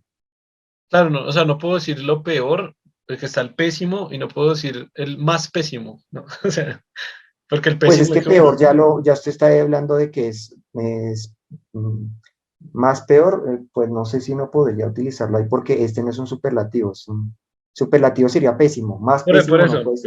por eso acabo de decir, se puede decir más peor, pero no se podría decir más pésimo, porque pésimo Aunque como yo que es nunca he el escuchado ese peor de término los más peor, peores. entonces no sé si realmente sea correcto también esa cuestión de decir más peor. Es como que me suena raro, pero Lo que no sé. pasa es que yo puedo decir que una persona es peor que otra. Ahí estoy diciendo que Sí, uno es más peor que otro. sí, uno es peor que otro, sí. Aunque por eso digo que él Pero es claro, peor lo que que sí sí. queda raro es decir que uno es más pésimo que el otro, No. porque ya sería, sí, suena raro, y no sé, me queda como Sí, la más duda. pésimo no puede ser porque cuando usted ya dice pésimo está diciendo que es lo que es lo peor que hay, no puede decir más que Pero eso. a ver, si también está incorrecto decir más mejor, también estaría incorrecto decir más peor, ¿no? También se debería aplicar la Creo que misma sí, regla. porque es que él es peor que tal persona y así puede ser, pero no, generalmente funciona de esa manera, no, más peor, no, él es peor que Sí, tal más persona, peor creo que eso está súper mal, igual sí, que más mejor está súper mal, más igual mejor, que sí. más pésimo. Él es mejor que tal persona, sí, claro, Sí, tiene pero razón. ya él es el mejor, ya pues usted no puede decir, si ya dije que es el mejor, pues ya no puede decir cómo incrementarlo más porque ya dijo que es el mejor, ya, ahí sí. Ok, pero después de esta interrupción gramatical, estábamos diciendo, Sí, usted que está diciendo, la estrategia ok, óptima. exactamente. Mm. Entonces, es como encontrar la estrategia óptima para que funcione, digamos que en conjunto todos los participantes logren el máximo beneficio, el máximo, digamos, el máximo logro, la máxima cantidad de puntos, no sé cómo ponerlo para que me entiendan. No sé. Sí, no, creo que con esos ejemplos que vimos, como que está bien claro. Algo que iba a comentar una experiencia que me sucedió a mí cuando estaba estudiando la carrera hace ya varios años y justo nos dieron una lista de temas para los cuales podríamos hablar. Yo recuerdo mucho que en ese tiempo era gamer, o me consideraba a mí mismo gamer, y yo dije, voy a Ujú, escoger la teoría de juegos. sí. Con esto voy a ser el experto, voy a... Me acuerdo que cogí el tema y no tenía ni pan ni nada parecido, o sea, ni verga que ver con una cosa con la otra, y me parece que es muy claro especificar eso, ¿no? Porque precisamente justo hablábamos antes eso, ¿no? Que cuando se habla de juegos, o sea, la palabra juego se refiere a este establecimiento en el cual se va a aplicar esa teoría. No juego como un juego de fútbol o como un juego de básquetbol o como un juego de videojuego o como un juego de niños. Eso no, no es ahí a lo que se refiere la palabra juegos y fue, o sea, esa experiencia me quedó para siempre recordar y no hacer esta igualación de términos de juego a juego, que juego es algo que juegan personas, y no el juego como este contexto a lo que se está llevando esta teoría matemática y como tal el jugador, ¿no? El jugador es, pues, personas del mundo que están participando en interacciones sociales. O sea, no, esta teoría de juego no es un jueguito para, igual que se puede jugar, ¿no? Pero no es como un jueguito que X, sino que es una teoría que describe comportamientos, como decía antes Germán cuando leyó esto, ¿no? Comportamientos económicos, sociales, de interacción entre comunidades, o sea, explica un Ujú. montón de cosas a nivel social. Es como yo tratar de llevar un poco la matemática y la probabilidad y la estadística un poco a la sociedad, O sea, lo que hace es que a la gigantesca variabilidad social que existe. él coge, modela uno de los juegos conocidos, pero en términos ya matemáticos, y mira estas interacciones para encontrar lo que le decía como la estrategia más óptima. Pero digamos que su punto Óptima. sí, su estrategia óptima, perdón. Entonces, él lo que busca con esto es, se toma este principio para aplicarlo en interacciones sociales, interacciones de todo tipo, interacciones que sean entre individuos. Y estudia esto para encontrar con estos modelos, porque básicamente lo que se hace es modelar, o sea, se estudia un juego, por ejemplo, y se modela un comportamiento y esto se aplica en otras interacciones para ver cuál sería la mejor forma de interactuar de manera que, lo que digo, que en conjunto los participantes logren el máximo beneficio. Entonces, es como la idea con esta teoría. Es como en los juegos se ve esta interacción entre individuos,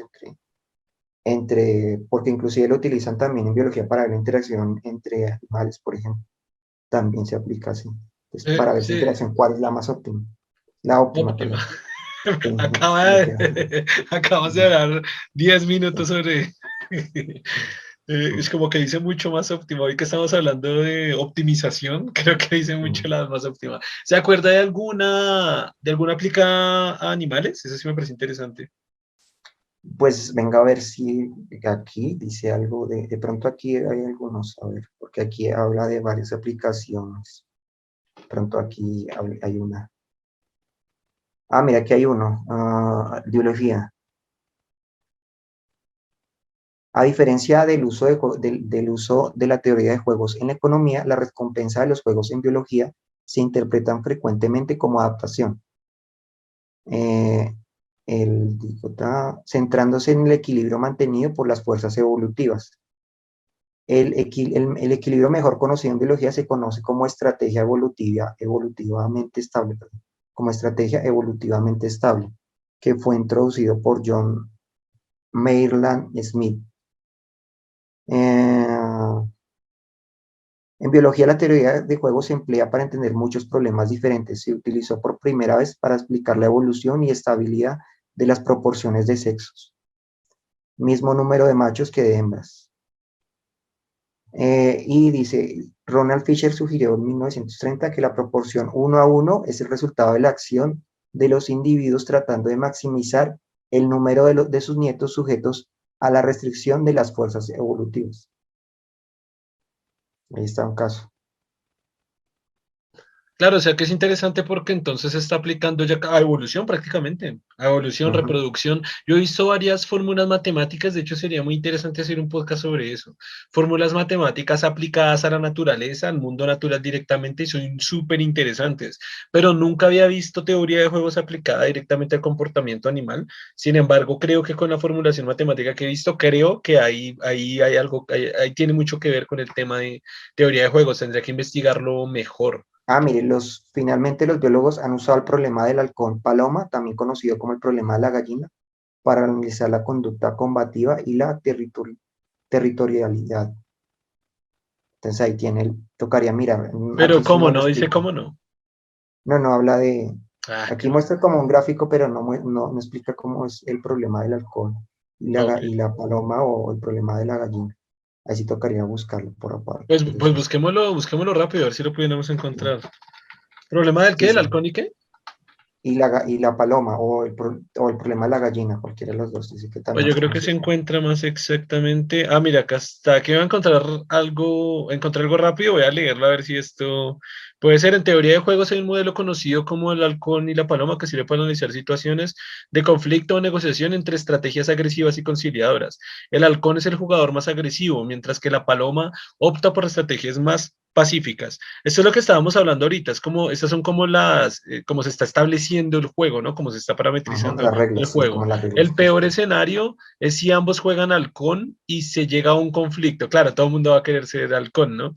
Y se llega a un conflicto. Lo óptimo sería las dos palomas. Es que es curioso, ¿no? Porque en el comportamiento humano, pues todo el mundo, es la típica pregunta, ¿usted qué quiere, si la reencarnación existiera, en qué quiere reencarnar? ¿Halcón o paloma? Pues todo el mundo va a decir halcón, güey. No, es que quiero ser una paloma y toda enferma en una ciudad que, con el pico torcido. No, pues todo el mundo quiere ser un halcón. Pero entonces aquí está el problema, ¿no? Dice, sin embargo, el equilibrio se encuentra cuando las estrategias son diferentes. Aunque la paloma pierda más, sabe que es lo más conveniente ante la estrategia dominante del halcón. Uy, esa sí no la conocía. Porque hablar de modelos viejos en un mundo globalizado y moderno, las negociaciones del nuevo tratado de libre comercio, mejor como si... Ah, pero esto ya nos metimos con otro tema. Nos demuestran, nos metimos con un tratado de libre comercio y parece que es de México, no sé. Nos demuestra que la teoría y la práctica no diverge como pensamos. Desde el inicio de la administración de Donald Trump, bla, bla, bla, bla. Nada, que nos metimos en otro. No sé si usted encontró algo. A ver, aquí hay otro. Dice, en el lenguaje ordinario entendemos por halcón a los No, políticos sí, sí. partidarios de estrategias más agresivas, mientras que identificamos como paloma a los más pacifistas. El modelo halcón-paloma sirve para analizar situaciones de conflicto entre estrategias agresivas y conciliadoras. Interesantísimo. Este modelo es conocido en la literatura anglosajona como el hawk dove o el chicken y en español conocido también como gallina.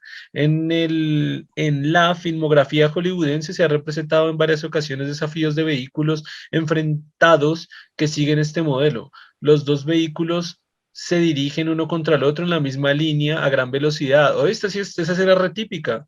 El que frene o desvíe ha perdido, pero si ninguno de los dos frena o se desvía, no sigue ahí, pero bueno. También se ha utilizado este modelo abundantemente para representar una guerra fría entre dos superpotencias. La estrategia de Halcón consiste en este caso en proceder a una escalada armamentística y bélica. Si un jugador mantiene la estrategia de Halcón y el otro sigue la estrategia Paloma, el halcón gana y la paloma pierde. Pero la situación peor para ambos es cuando los dos jugadores se aferran a la estrategia halcón. El resultante puede modelizarse con la siguiente matriz de pagos. Bueno, me muestran una matriz. Oye, pero está súper interesante está el del halcón y Ujú. la paloma, pero también está, o sea, siempre la paloma va a perder. Está feo porque si dos naciones juegan, se le aplica esta teoría de juegos o este juego a dos naciones, si uno es paloma, claro, la perdedora pues pierde demasiado. El halcón no pierde nada. Y es claro que si los dos son halcones se van a atacar y se van a destruir mutuamente y van a perder los dos, pero nadie quiere ser paloma, nadie quiere ser el perdedor, güey. Está feo. Nadie quiere que lo ataquen, invadan su país y lo destruyan sin tener represalias de ninguna forma, o sea, sin poder defenderse prácticamente.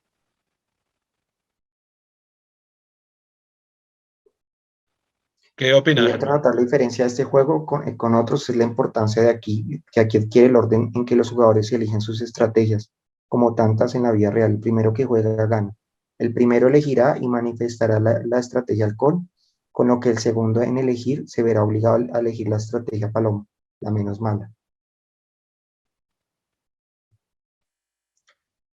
Pero entonces no entendí, la estrategia paloma, ¿cuál es? ¿La estrategia halcón es que genera el máximo daño o cómo funciona ahí? Es que no entendí esa cuestión.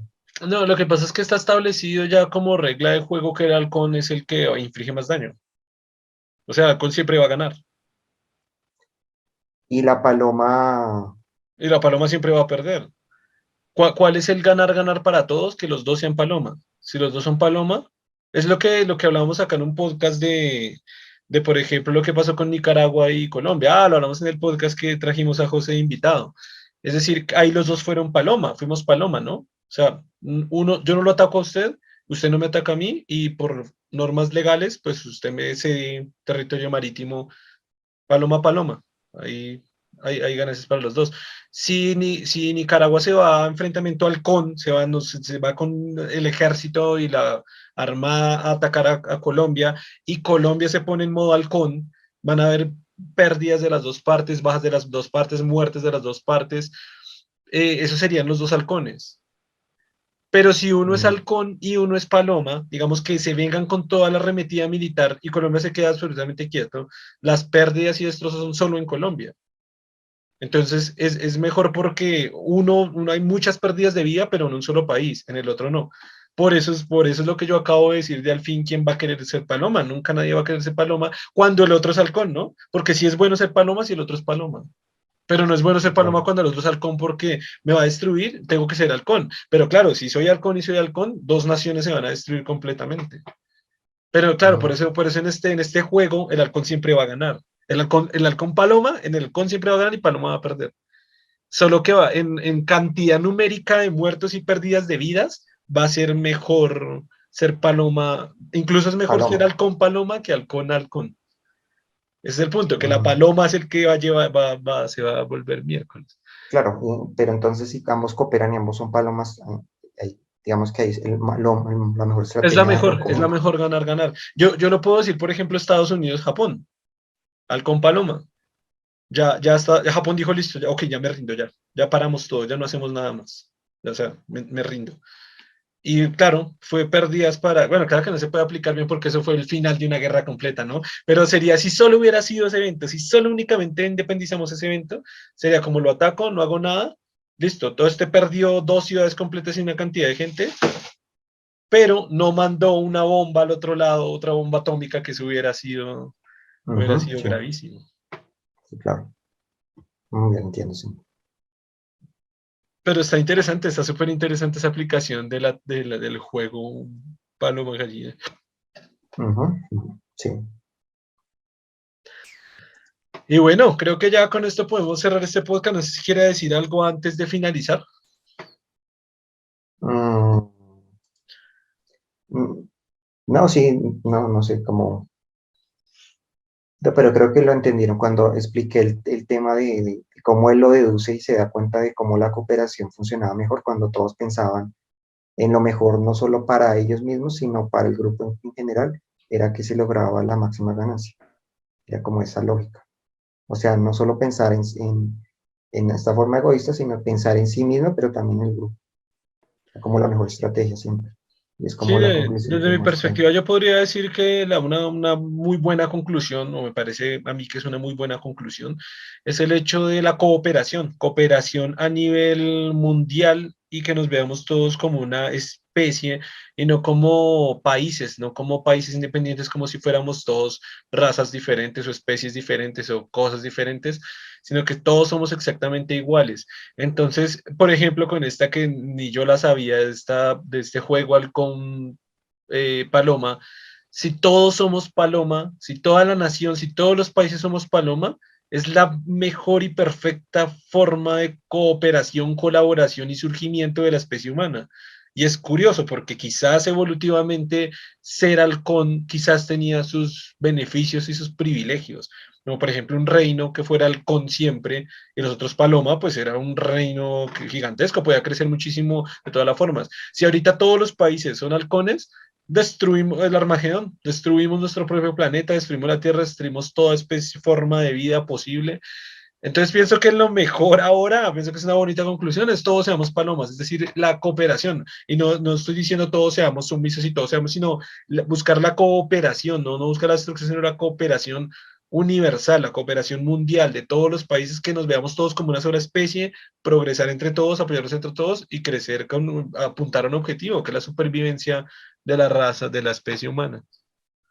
En eso sí pensaba lo que, digamos, se tiene la idea de que el éxito del ser humano fue realmente, o sea, su éxito tuvo mucho que ver con el desarrollo del cerebro únicamente, pero también creo que fue esta cuestión de ser seres sociales, donde cooperábamos y nos ayudábamos como comunidad, lo que nos permitió sobrevivir como tal. Entonces, digamos que esa cuestión se ha ignorado en aras de hablar del individualismo y del capitalismo, se ha ignorado como esta estrategia que se aplicó cuando estuvimos al borde de la extinción, ¿no? Esta estrategia de actuar de forma como comunidad y ayudarnos como comunidad para lograr finalmente tener este éxito que nos permitió sobrevivir cuando, digamos, estuvimos un poco al borde de la extinción.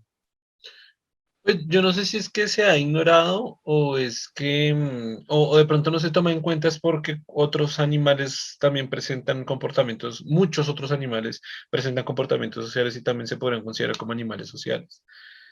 Quizás se sobresalta el pensamiento, es porque si somos la única especie que lo logra hacer, ¿no? Entonces, quizás con ese pensamiento también que está construido con una forma de comportamiento social, puede estructurar y establecer pues ciertas cosas.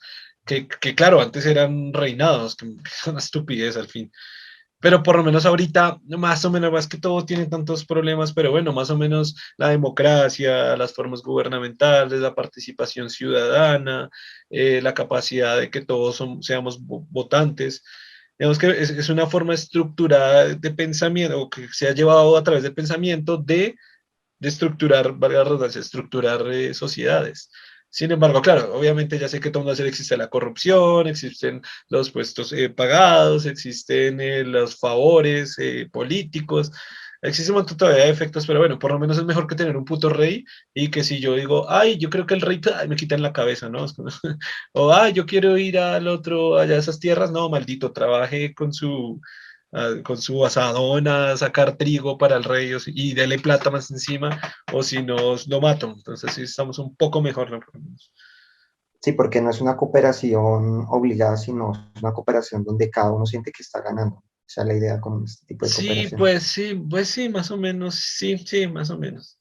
No es que tiene muchas vertientes, ¿no? Porque, Sí, porque pues sí, sí, todavía lo de que la democracia realmente esté funcionando, sí, todavía hay mucha utopía en exactamente. estas Y no, cuestiones. y el hecho que usted dice que lo hace voluntariamente, pero todos, usted y yo y todos los que estamos acá estamos pagando impuestos. Si voy y compro un Ujú. pan aquí a la esquina, estoy pagando un montón de impuestos. Y sin hablar de los otros impuestos como las declaraciones de renta, como, bueno, aparte del IVA, como, bueno, todos los impuestos que hay por tener un vehículo, por usar las calles, por tener una casa, por tener un negocio, por montar una empresa, por tener una casa que le abro un local en mi casa, la parte de abajo, ya es un impuesto. Es decir, si hay un resto de impuestos, es como que voluntariamente, no sé hasta qué punto, o sea, si hay un nivel que es de voluntario grande a comparación del feudalismo, pero todavía estamos obligados a hacer unos pagos que a veces, en cierta forma o perspectiva, yo lo veo como una ridiculez, ¿no? O sea, lo veo ridiculez desde el aspecto de tener que estar pagando la típica frase, ¿no? Agua, cuando el agua está en el piso y uno se la encuentra en el piso por la tierra, la naturaleza, ¿no? Ahí está el agua, Ujú. esa es agua. Porque tengo que pagar por lo que la tierra ofrece al... Es como pagar por pasto, ¿no? Quiero pagar por acostarme en el pasto, pero si el planeta entero está lleno de pasto, o sea, es pasto, el planeta entero es naturaleza, es como tengo que pagar por ver la luna, pero si la luna es la luna y la tierra y todo es gratis, todo es naturaleza. Pero sí tenemos que pagar por luz, tenemos que pagar por agua, tenemos que pagar por servicios, tenemos que pagar por vivir en una calle más caro que vivir por otra calle, tenemos que pagar por si quiero ir por mi, es decir, pero bueno, igual es relativo, ¿no? Porque entonces la gente dirá, bueno, entonces no pague, pero entonces no viva en una ciudad, ¿no? Que también es como lo que ofrece las ventajas de vivir en una sociedad no es en una ciudad. Si vive en una ciudad, pues bueno, usted tiene que pagarme un montón de cosas porque tengo que coger el agua desde allá, meterla por tuberías y llevarla hasta la llave de su casa para que usted levante su culo 2 segundos bueno, 10 segundos de su silla y tenga inmediatamente agua, no para que tenga que ir hasta el río y traerlo, entonces paguen impuestos, entonces, ya, son las perspectivas ahí que uno dice, ah, me siento encerrado. Tengo un Ujú. video muy bonito para la gente que lo quiera ver en el canal de YouTube que se llama Escapar del sistema capitalista y consumismo excesivos, donde hago esta reflexión. Yo he contado ya 1000 veces en este podcast que gran parte de mi vida, o en una parte de mi vida viví pues en una parte muy selvática, muy jungla, muy campo, y pues literalmente el agua está tirada, es potable, totalmente potable, está tirada ahí, pues uno toma agua, si tiene sed, toma agua, no paga por tomar agua, porque allá esos términos de plata y de capitalismo están un poco lejos, no digo que son nulos, pero sí están un poco alejados, entonces la perspectiva de vida que se establece en esas zonas es muy diferente. Desde muy pequeño he analizado esas diferencias de vida entre la ciudad y esos campos. Esto lo he dicho muchas veces, donde un roto en la ropa vale verga, donde una marca vale verga, donde la plata casi que vale verga. O sea, si estoy perdido allá en esa jungla, que puede ser un poco fácil perderse, o bueno, es fácil perderse para la gente que nunca ha estado en ese entorno.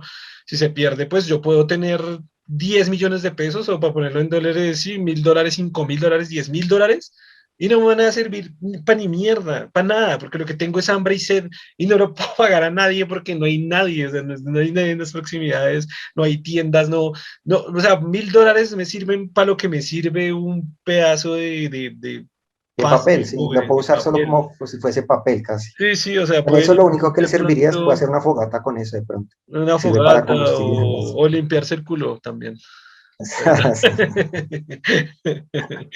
Pero, pero no más de eso, usted se tiene que ubicar donde está el agua y irla a tomar porque es gratis el agua y está ahí para que la consuma. Y si quiere consumir alimentos, esto lo digo en esos par de videos, son 2 videos, hice uno y a los 5 años hice la segunda versión, así que es muy interesante el cambio que hay ahí. También, de hecho, hago paneos y muestro más o menos la zona como es para que se hagan una idea.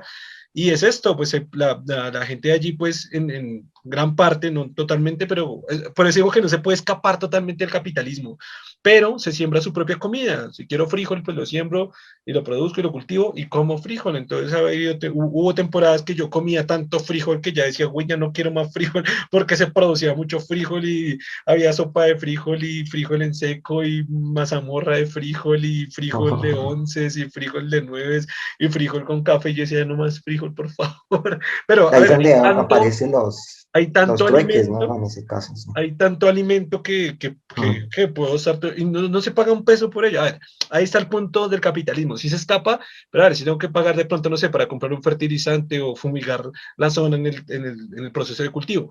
Ahí es donde no se puede escapar 100% al capitalismo, pero mucho. O sea, muy curioso que yo tuve, aunque nos vamos a alargar en el podcast, pero bueno, esa experiencia de que, bueno, aunque esta planta solo existe en Colombia, bueno, regiones cercanas, Pero voy a poner el ejemplo con cebolla, ¿no? Todos, la cebolla sí sé que la utilizan en todo el mundo, entonces es como que estaba con mi abuela y yo estaba allí en la cocina con ella y me dice, ah, sí, tráigame cebolla. Y yo, cebolla. Y yo, pero ¿qué quiere que haga? Me voy hasta el puto pueblo más cercano, que es como a 1 hora caminando y traiga cebolla. ¿Cómo voy a traer cebolla, señora? ¿Dónde está la cebolla? Y me dice, "Ah, pues ahí en el cultivo". Y yo, ah, en el cultivo hay cebolla. Ya sabía que en el cultivo había cebolla, pero es muy interesante el proceso de ir al cultivo, arrancar, sacar de la tierra la cebolla y llevársela y él inmediatamente la pica y la mete y yo, ah, esa cebolla que uno compra en Bogotá ya la hecha o en las ciudades y la pica, es esta como sale de la tierra, limpiarla de las raíces completa, como está completamente metida entre la saca, como se saca y todo, llevarla, picarla y meterla y, oh, esa es la comida la regala la tierra, brota de la tierra, brota, es vida, brota, no, no son billetes para pagar todo, güey, pero la gente a veces en las ciudades, concentrada en las ciudades, no, pues no ve la perspectiva, no los culpo, es porque no han vivido en esa perspectiva, ni en ese ambiente, ni en esa forma de contextualizar o entender las cosas. Y era un poco, no lo hablamos ese día, pero también en el podcast que hablábamos con José, ese tema de que él se sentía un poco irritado por el tema de que se desconoce el proceso de cómo llega el plato de la porción de carne a mi plato. Decía, o sea, Claro, sí. ver una vaca, o sea, es tan descontextualizado ver un animal viviente, una vaca, y a ver un pedazo de carne en mi plato, son cosas tan diferentes a nivel mental para las personas que él decía que lo irritaba. Justo, bueno, hablamos de tantas cosas en ese podcast que no metí esta cucharada, pero en el capítulo que hablamos con Sergio sobre el budismo, en la parte que hablamos sobre el vegetarianismo, se recuerda que yo le dije, ¿no? Yo sí he visto como literalmente pues la vaca está muerta y es muy impresionante cómo entra el machete, el machete, si se llama machete, no sé si es el nombre oficial, sí. El machete como entra entre Sí, la sí. carne, entre el cuero de la vaca realmente ahí, pues muerta, pero de la vaca entera, pues como tiene que atravesar el cuero, se nota que el cuero es bastante fuerte, atravesar las capas de la carne del cuerpo, cómo se sacan los trozos y sale el pedacito de carne, de cargarlo desde donde está el animal hasta la casa, de botarlo y al final sacar de ese trozo justo el trocito que a uno le venden en la carnicería, que yo digo, ah, desde que sale de la vaca se ve el trozo, pero como sale de la vaca directamente, no como sale de la tienda, que es como todo el mundo lo hacemos, de como sale el trozo de la vaca y entra a la paila, a la olla, al sartén, lo que sea, se frita y se sirve al plato, ¡guau! Es el proceso indirecto, o sea, el proceso se puede evidenciar de manera brutalmente cercana. Entonces, tener esa perspectiva de cómo vienen exactamente todas esas cosas. Por ejemplo, yo he tomado leche de la teta de la vaca directamente, que no es recomendable hacerlo, para unas bacterias y eso, pero esa Sí. experiencia es algo que casi nadie ha hecho, es tomar la leche aquí directamente, o sea, pues hay que criar la vaca y lo que digo hay que no se puede escapar tanto del sistema porque hay que comprarle su tipo de alimentación y todo, pero cuando se cría la vaca y está el ternerito y uno toma la leche directamente de la teta, no sé, esta es la leche que está en una puta bolsa que uno ve en la tienda y la compra y la echa en una bolsa, o sea, es que es como esa desunión, no sé cuál era la palabra, sí, esa desunión mental de lo que entre la vaca y la leche, que es una bolsa que yo compro y leche y tomo con pan, pero ya la tomo directamente en la boca y me como pan.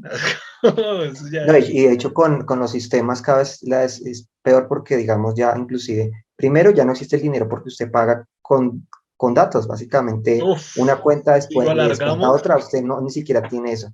Lo segundo es que usted ni siquiera sabe dónde se provee porque lo piden en un domicilio y le llega ya el producto, entonces la desconexión cada vez es mayor, porque Desconexión es la inclusive palabra. Sí. ni siquiera usted sabe, puede inclusive ni saber dónde, si sale, si siempre trabaja así, de pronto usted sale de la casa y no sabe cómo conseguir los alimentos, porque si siempre utiliza ese sistema, ni siquiera sabe una tienda dónde está, qué debe comprar, porque si siempre utiliza un sistema así Sí, tan... cada vez incluso se vuelve peor, o sea, al final casi ya ni billetes, sino datos en mi computador. Yo tengo en mi cuenta 1 millón y ya sé que si compro la leche que me vale, bueno, no sé, ya tengo 999.995 pesos. Ya son números en mi cuenta, que ya llegan a la puerta de mi Ujú. casa y todo. Es que siempre me da esa perspectiva. Yo traté de evitar, no soy muy fan de las películas infantiles. En general, ya Germán y todos aquí saben que yo de películas no sé ni merga. Pero bueno, me pareció muy curioso cuando vi Wally. ¿Sí vio Wally? Y yo pienso que al fin la humanidad sí puede llegar a eso. Es como un futuro que sí están planteando con una base realista. ¿Sí vio la película? Recuérdeme si Pues como me el recuerdo, si me pedazo acuerdo. específicamente donde todos son, la humanidad completa son unos obesos así, Ah, el del robot, sí, el del robot, sí, me acuerdo. que no pueden pararse, que o sea, ya la cama viaja por las carreteras, o sea, ya donde usted duerme, se sienta, hace sus necesidades, se transporta en la ciudad, es el mismo lugar, que es una cama ahí con toda la tecnología. Y claro, ya la gente es tan desconectada de todo que no pueden ni caminar, ¿no? Que no son capaces de dar un paso ni dos. No, y que no se comunican, como que la persona puede estar al lado y no Pues hablan se por el comunican, pero virtualmente, que es la que ente, sí, estamos haciendo exacto. ahora. Que es cuando pasa el efecto donde pum, se chocan y se desactiva eso y uno y otro se ve y empiezan como a hablar como que, uy, hola, ¿cómo estás? Como que no sabían qué era eso porque se habían desconectado hasta el punto de que se comunicaban inclusive virtualmente. Que es el extremo de que hay un chiste de que están todos en la mesa y no se hablan entre ellos, sino se mandan mensajes de chat. Ese es un extremo que se creo Y es que ya que es está un chiste. pasando, ya está Sí, pasando. Y ya está pasando, por ejemplo, que los papás tienen que mandarle un mensaje al hijo que está en la habitación para que vaya a comer. O sea, exacto, hijo, sí, ven a hace comer, ese güey, está extremo. en la misma casa, pero es más efectiva si, en la comunicación si le mando un mensaje a que si lo llamo, va a ser más efectivo. Entonces uno dice, wow. Sí, Exacto, hace sí ese está extremo. pasando. Y lo que usted dice, o sea, si digamos aquí en Colombia y en Bogotá, que nos clasificamos como un país en vías de desarrollo, como toda Latinoamérica, imagínense cómo están países en este momento en la vida cotidiana, yo qué sé, puede ser Estados Unidos o puede ser Suiza o Alemania, donde lo que usted dice, o sea, yo ya cojo mi celular, pido mi leche, y es que en Colombia, en Bogotá ya se hace, ya se pide leche, todo el mercado completo, todo lo del Ujú, sí. supermercado y también mi restaurante de mi filete. Hoy voy a comer un filete de carne. Entonces ya se hace desde el filete de carne hasta la leche con pan y huevos. O sea, la desconexión, claro, se está haciendo muy brutal porque ya solo tengo que salir a la puerta de mi casa. Es casi como este güey que ya está tan acostado y la cama se mueve que ya por ahora nuestra caminata que hacemos es hasta la puerta de la casa para recibir el producto, entramos y seguimos totalmente encerrados y ya nos traen la carne, ya nos traen todo, y ya pagamos todo lo que se sea virtualmente. Wow, o sea, la desconexión. No, y la desconexión puede llegar a más porque, por ejemplo, lo que muchos piensan es, ¿qué tal si cogiéramos la comida y tomáramos los aminoácidos directamente y en lugar de coger la carne y dársela para que usted la frite, la convierto en aminoácidos y usted recibe esos los aminoácidos?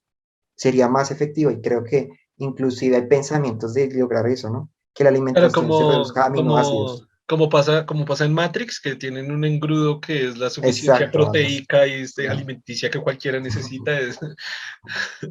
Se puede llegar a ese extremo, que es ya sencillamente extraiga los aminoácidos de los diferentes elementos, produzca algo y ya consuma eso, y usted ahí sí no tiene ni idea que hay carne, de dónde sacaron la carne, no tiene ni idea, porque ya lo procesaron por allá. Entonces usted no tiene ni idea de que de dónde vino los aminoácidos que vienen de la carne, no tiene ni idea que existió una carne primero y que esa se transformó. Se puede llegar a ese Y yo extremo. creo que eso también, eso mismo también lleva a la desconexión con la ecología y con nuestro propio planeta. Exacto, sí. Que es algo que esto ya lo he dicho como 2 veces en el podcast, pero lo repito, que es algo que yo admiro de los vegetarianos. Porque mucha gente tiene como, no sé, creo que en redes sociales se ve como un rechazo a los vegetarianos y una burla, güey, si los respeto y los admiro porque no soy capaz de hacer eso, no he sido capaz de hacer eso. Y ellos creo que sí han llegado, aunque son de ciudad, conozco muchos que son de ciudad, que no conocen campo, pero logran tener esta conexión de, güey, es un animal que tiene sentimientos, que tiene emociones, que lo están torturando, que si no lo están torturando está viviendo encerrados de una forma que no tienen libertad, le están quitando a las vacas, a los terneros, como a los pocos años, a los pollitos, todos pasan directamente a una trituradora para hacer nuggets y un poco de cosas. O sea, la destrucción, o sea, estamos matando animales y animales que están sintiendo dolor, güey, eso es horrible.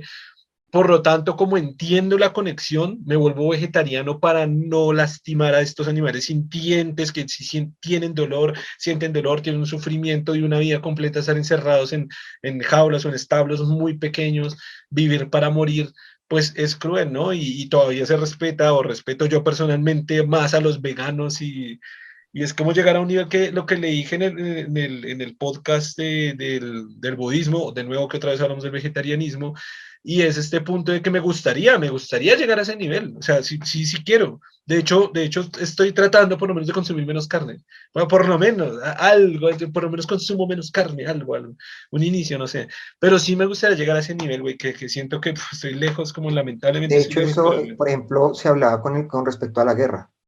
Digamos que también se generó una desconexión cuando se inventaron las armas como tal, las total. pistolas y eso, ya se generó una separación porque cuando antes se combatía con espadas, con machetes, o con varas, con lo que sea, había un contacto muy íntimo entre el agresor y la víctima. Entonces la guerra, digamos, aunque realmente se continuaba matando al otro, había un impacto que generaba el otro. Por lo tanto, de alguna forma la cantidad de personas que usted podía matar estaba limitada, porque pues hay un punto en el que finalmente eh, este acto se vuelve traumático para el guerrero, ¿no? Pero en este caso, cuando usted tiene una lejanía tal, digamos, cuando Sí, usted o dispara un sea, arma a tal distancia, pues el acercamiento al otro se ve dañado y por lo tanto es más fácil que usted mate a mucha mayor cantidad de personas. Y esto se ha empeorado, con, por ejemplo, con un misil, donde usted ni siquiera lo ve. Usted lanza un misil y destruyó una ciudad completa y no hay usted no ve a quién está matando para nada. Entonces, cada vez este sistema así de desconexión con esta acción, como el alejamiento de la causa y el efecto de lo que estoy haciendo, ha permitido que finalmente el hombre haga más atrocidades en cierta manera porque no tiene ese impacto traumático que le permite cambiar su comportamiento. claro, o sea, es lo que usted decía, o sea, antes el guerrero tenía que atravesar con su mano y su fuerza, atravesar el tórax, atravesar la piel, atravesar el tórax, atravesar los huesos, llegar a órganos, sentir a través de su espada cómo está atravesando todos, sacarlo y continuar en la guerra. Y claro, Ahorita, eso era claro, muy traumático porque usted veía era, el dolor sí, de la persona, o sea, usted no podía evitar exactamente. En el ver a momento, una persona morir. y es un poco lo que cuenta acá en el libro, en el capítulo pues, que leí hoy, o que les dije hoy, y es esa parte que ya cuando se inventan las primeras armas, ya se crea, es como comienza con las flechas, ¿no? Hay como una distancia, pero bueno, Ujú, todavía necesitan las exacto. espadas, a veces necesitan la infantería. Cuando se crea la primera arma, ya hay una distancia mínima, que era un solo tiro, acuérdense que un solo tiro, pran, disparas y mate a dos, pero todavía hay que ir aquí con la bayoneta y atravesar al otro con la espada, pero después ya se crean armas más avanzadas, ya cuando los ejércitos es arma a arma, como son las guerras ahorita, por lo menos de infantería. Prácticamente eso no se ve, eso es una montaña, la otra montaña y dispare bala, como dijo madre, y prácticamente no se ve. Y ya al nivel que usted dice, ya entonces está Estados Unidos a decir, sí, hay que destruir, hay que, con nuestro ejército estadounidense, matar a los talibanes y a los de Irak y a los de Irán y a los de Afganistán y todo. Entonces, el presidente, supuestamente o hipotéticamente, el presidente acaba de mandar una bomba atómica allá y todo el mundo, bravo, sí, ganamos!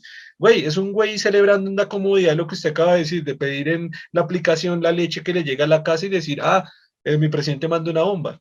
Pero lo que como la está ya sufriendo esa gente con la bomba y con la guerra y con los soldados estadounidenses matando allá, dejando huérfanos, matando niños, dejando niños mutilados, dejando ese dolor, es que la persona acá está recibiendo una noticia diciendo, bien, somos el mejor país del mundo y tal, y listo, y se acabó la guerra. Para él eso es la guerra, no es más.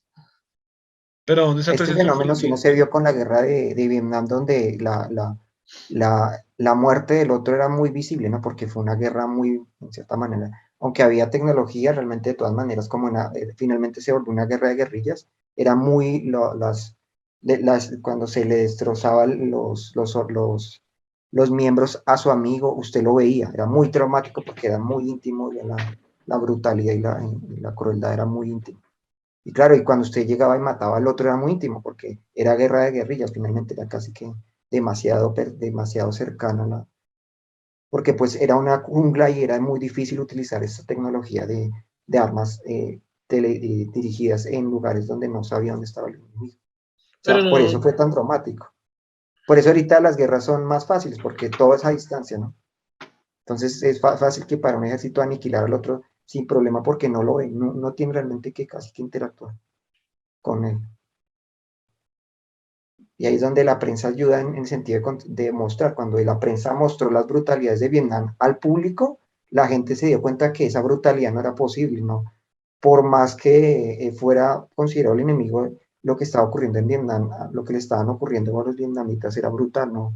Y cuando se lo mostraban, porque era así, o sea, los filmaban y se lo mostraban en su televisión, era demasiado íntimo, y esa cercanía se logró con eso. O sea, cuando finalmente la prensa empezó a grabar toda esta brutalidad y mostrárselo en su propia casa, acercarlo al punto que usted lo viera, es cuando se creó esa conciencia, porque es necesario, ahí sí es, que usted lo vea para que tenga conciencia de esa brutalidad. ¿Sí? Pero sí, ese alejamiento nos ha deshumanizado, esa desconexión nos ha deshumanizado. ¿Sí? Y no, yo iba a decir que, por ejemplo, no solo ponerlo tan lejos, o sea, en Colombia ya se está viendo una guerra civil interna brutal, más o menos de esa índole. Entonces, Ujú. digamos que a veces la gente suele poner siempre, como yo digo, ¿no? Ejemplos como muy alejados de nosotros y nosotros mismos vivimos guerras en nuestros países, o sea, ¿qué está pasando ahorita en México? O nomás la simple, la violencia que pasa en los diferentes países, en Brasil, en México, en Colombia, en todos los países. Ujú, claro, y lo que están haciendo es como limitar la prensa, están buscando que la prensa no muestre esta brutalidad porque no les conviene que, digamos, que nos expongamos a eso porque sería un impacto donde diríamos, no, no es posible que esto se siga haciendo. O sea, No, y ahora agréguele lo que hemos hablado varias veces de la censura de las redes sociales. Ahora exacto, usted sí. sube un muerto y se lo censuran, no lo publican, o lo censuran, o lo quitan, o lo Ujú, bloquean, o lo eliminan, o eliminan al que lo sube.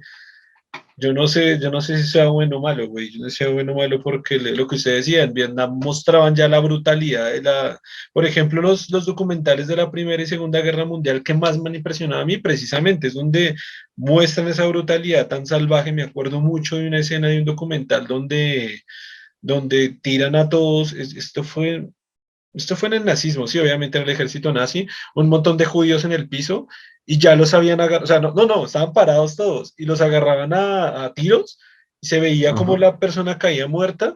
Después como que la segunda era que los seguían, o sea, volvían a pasar, ya estaban tirados y volvían a pasar a cada uno tran. Se veía como el impacto de bala, ya el cadáver se movía en el piso del impacto de bala porque le seguían dando y se movía, solo cadáver se movía en el piso y yo dije, wow, qué brutalidad, pero ahí no acababa. Traían un tipo volqueta, un camión grande, y les pasaban por toda la fila donde habían caído por encima. Y se veían los cuerpos como iban entre las llantas del camión grandote ese, y cómo sus cuerpos iban doblando a medida que la volqueta iba pasando, y no acababa. Pasó la volqueta y volvió a pasar y volvió tres veces. Y cuando yo vi este montón de cadáveres viéndolos en cámara que están vivos, cómo pasan directamente a ser cadáveres y cómo tratan este montón de cuerpos revueltos entre las llantas de este super camión, digo, wow, qué putada. Y esto fue solo una escena de un momento pequeñito de la ujú, guerra que yo exacto. vi. Eso es lo que a usted lo hace decir, wow, somos un asco de especie, somos una mierda de especie.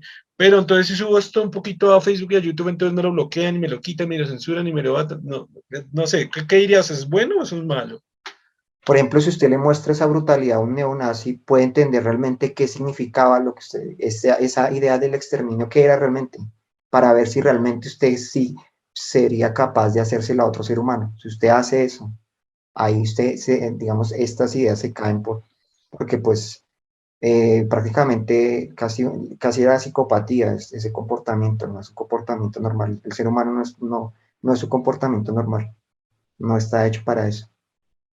Entonces es como Ahora, exponerlo para que él vea, bueno, usted es neonazi, mire, esto es lo que hacía el nazismo, esta brutalidad, usted lo haría con otra persona y mostrarle que estas personas tenían familia, usted se lo haría a una familiar, o sea, si se lo hicieran a su familia, ¿cómo se sentiría? Porque ese es, digamos, el acercamiento que es necesario para que se genere como esta conciencia, como que no lo vean como algo ficticio o como una idea, sino lo vean como realmente es para precisamente generar. lo que decimos, que no era como algo externo, como algo allá, de que, ay, sí, mate a los negros, pero por qué, o qué, para qué, o cómo, qué, no, no. Y cuando veo un video como esos y que diga, uff, Eso significa, o sea, lo que estoy apoyando es que mi ejército sea algo así con otras personas.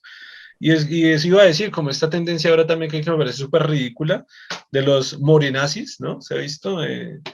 Como gente que lleva corrientes nazistas y son de Perú, de Colombia, de Bolivia, de Ecuador, de México, y todos son morenitos con características súper indígenas, y no, viva la supremacía del nazismo y blanca, y güey, eso no es blanco.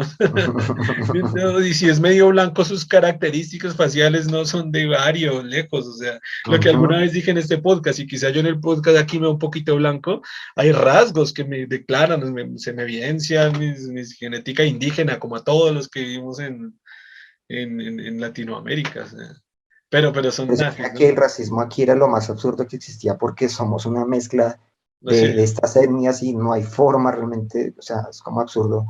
Es como pretender, usted no tiene, difícilmente usted puede encontrar una persona que pueda decirse que es de una sola etnia, sí, porque somos tan mezclados que no hay forma casi. sí, en Colombia, y alguna vez leí, no estoy tan seguro, tendría que corroborar que Colombia era una como de los más mezclados que hay, como de los mestizos, como de los Ujú. más mezclados que hay, porque pues tenemos una gran cantidad de negros, de indígenas y en su tiempo de blancos que se metían todas con tatas una sopa aquí de mestizaje y de diferenciación de diferentes tipos de pieles y de rasgos físicos muy rica a nivel cultural, pero sí, hay racismo, entonces como...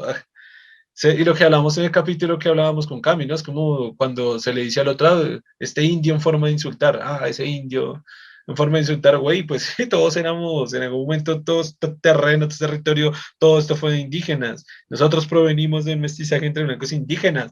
Es porque insultar a alguien con la palabra de indígenas, ¿no? Es como, se vuelve medio tonto, ¿no? No sé, es como... Y así, me acuerdo los términos como guache, de dónde viene, o qué significa, curiosamente, ¿no? Cuando usted lo ve, es un término indígena que era muy respetuoso y después se convirtió en algo muy diferente, es muy curioso esta Ese no lo cuestión también. sabía, ¿sí? Mm. ¿Qué Como esos significa? ¿Qué términos guache, significa? como el término, aunque este sí lo he visto en, ¿Qué significaba como guache? le dice, el que se le dice a a veces a la mamá, ¿cómo es? Que también es indígena, de hecho este es respetuoso inclusive. ¿Pero eso significa guache? Huache significa, creo que guerrero valiente, creo que significa ese término. Ah, Interesante. y el otro, ¿cuál es? El que lo utiliza, que lo escuchaba que se le dice a la mamá, que le dice, ¿cómo es? Ese también, de hecho, es un término muy bonito en cierta manera, ¿no? Como mujer bonita, algo así, ¿cómo es que se llama esto? Pero si quiere, búsquelo, sí, está Guache, ¿Madrecita? está ah, Sí, estoy buscando guache, pero ¿cómo eh, se llama el otro? dice ¿Cómo se llama? persona ruin y canalla, y palabra que solo se utiliza en Colombia. Y busqué el origen y verá de qué significaba realmente antes, sí. Es el término que tiene ahorita, pero realmente ese no era ¿cómo es que se llama? No, pues no, no, no así rápido, no aparece, me corrige rápidamente algo que se llama guanche y origen de guanche y un poco Ponga de... etimología y de ahí le debe decir todo eso, ¿no? Ok, vamos a ver. Dice en Colombia una persona que esté bajo estrato social o que tendencia a la violencia. Por acá hay algo. Proviene de la lengua chibcha, hablada en el altiplano cundiboyacense colombiano antes de la llegada de los españoles. La palabra guache en lengua chibcha traduce señor y y su par femenino es guaricha, se traduce señora. Y qué curioso, porque guaricha ahora significa puta. Sí, exacto. Sí. Actualmente esas palabras representan cualidades negativas y es necesario decir que esta connotación negativa añadió el conquistador español a medida que fue imponiendo su lengua, cultura y religión. ¡Qué putos! No voy a volver a utilizar guache y Exacto. guaricha. De hecho, de ahora en adelante llámeme guache agnóstico, o sea, señor agnóstico. Y yo voy a decir, sí, soy un guache porque en cultura chipcha significa, claro que usted dijo que significaba señor de la guerra. Ya también se exageró, ¿no? Ya. No, creo que tenía la idea que significaba como guerrero, una cosa. Guerrero. Pero, interesante, es interesante, está súper interesante. Designaban Pinter. Claro que, yo no sé, esto como que lo está dando aquí cualquier. Nada, pero como que es una página como que escribe cualquier persona, no sé qué tan confiable sea, la verdad. Por acá tengo otra que dice Wakcha, pobre que era tornado maleducado o violento. Wakcha, pero acá, claro, es que me está dando otra, me está dando como otra. No sé, fue como solo una sola definición, no sé si confiar tanto en esa fuente, pero bueno, pues de pronto sí. O sí, yo diría que sí. Bueno, acá encontré otra fuente que también dice que es de origen, que se dice de origen chipcha también. ¿Cuál es la otra palabra?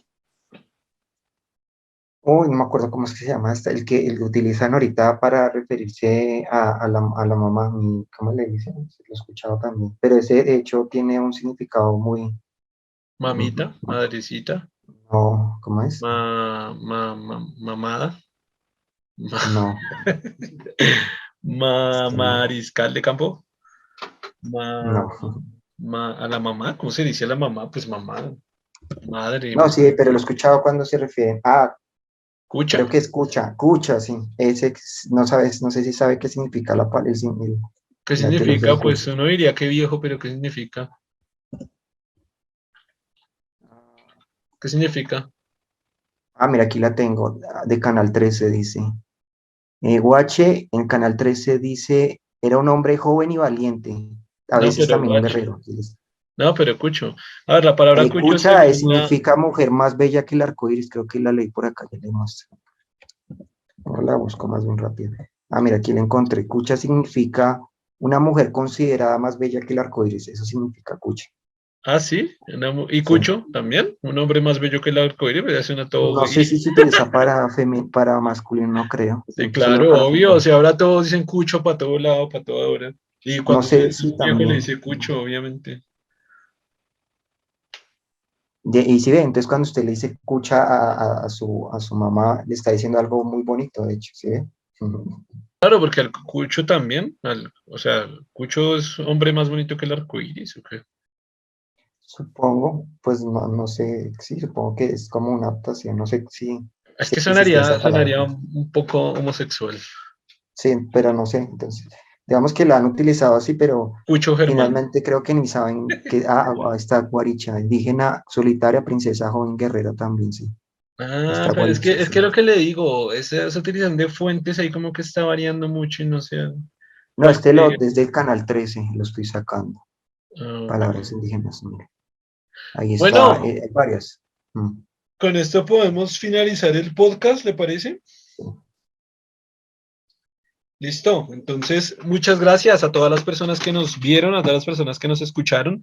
Gracias a Germán por estar aquí un podcast más, un capítulo más. Ok. No olviden interactuar con todas las partes de el proyecto Gente Inteligente. Y nos vemos en el siguiente capítulo. Un saludo a todos. Hasta luego a todos.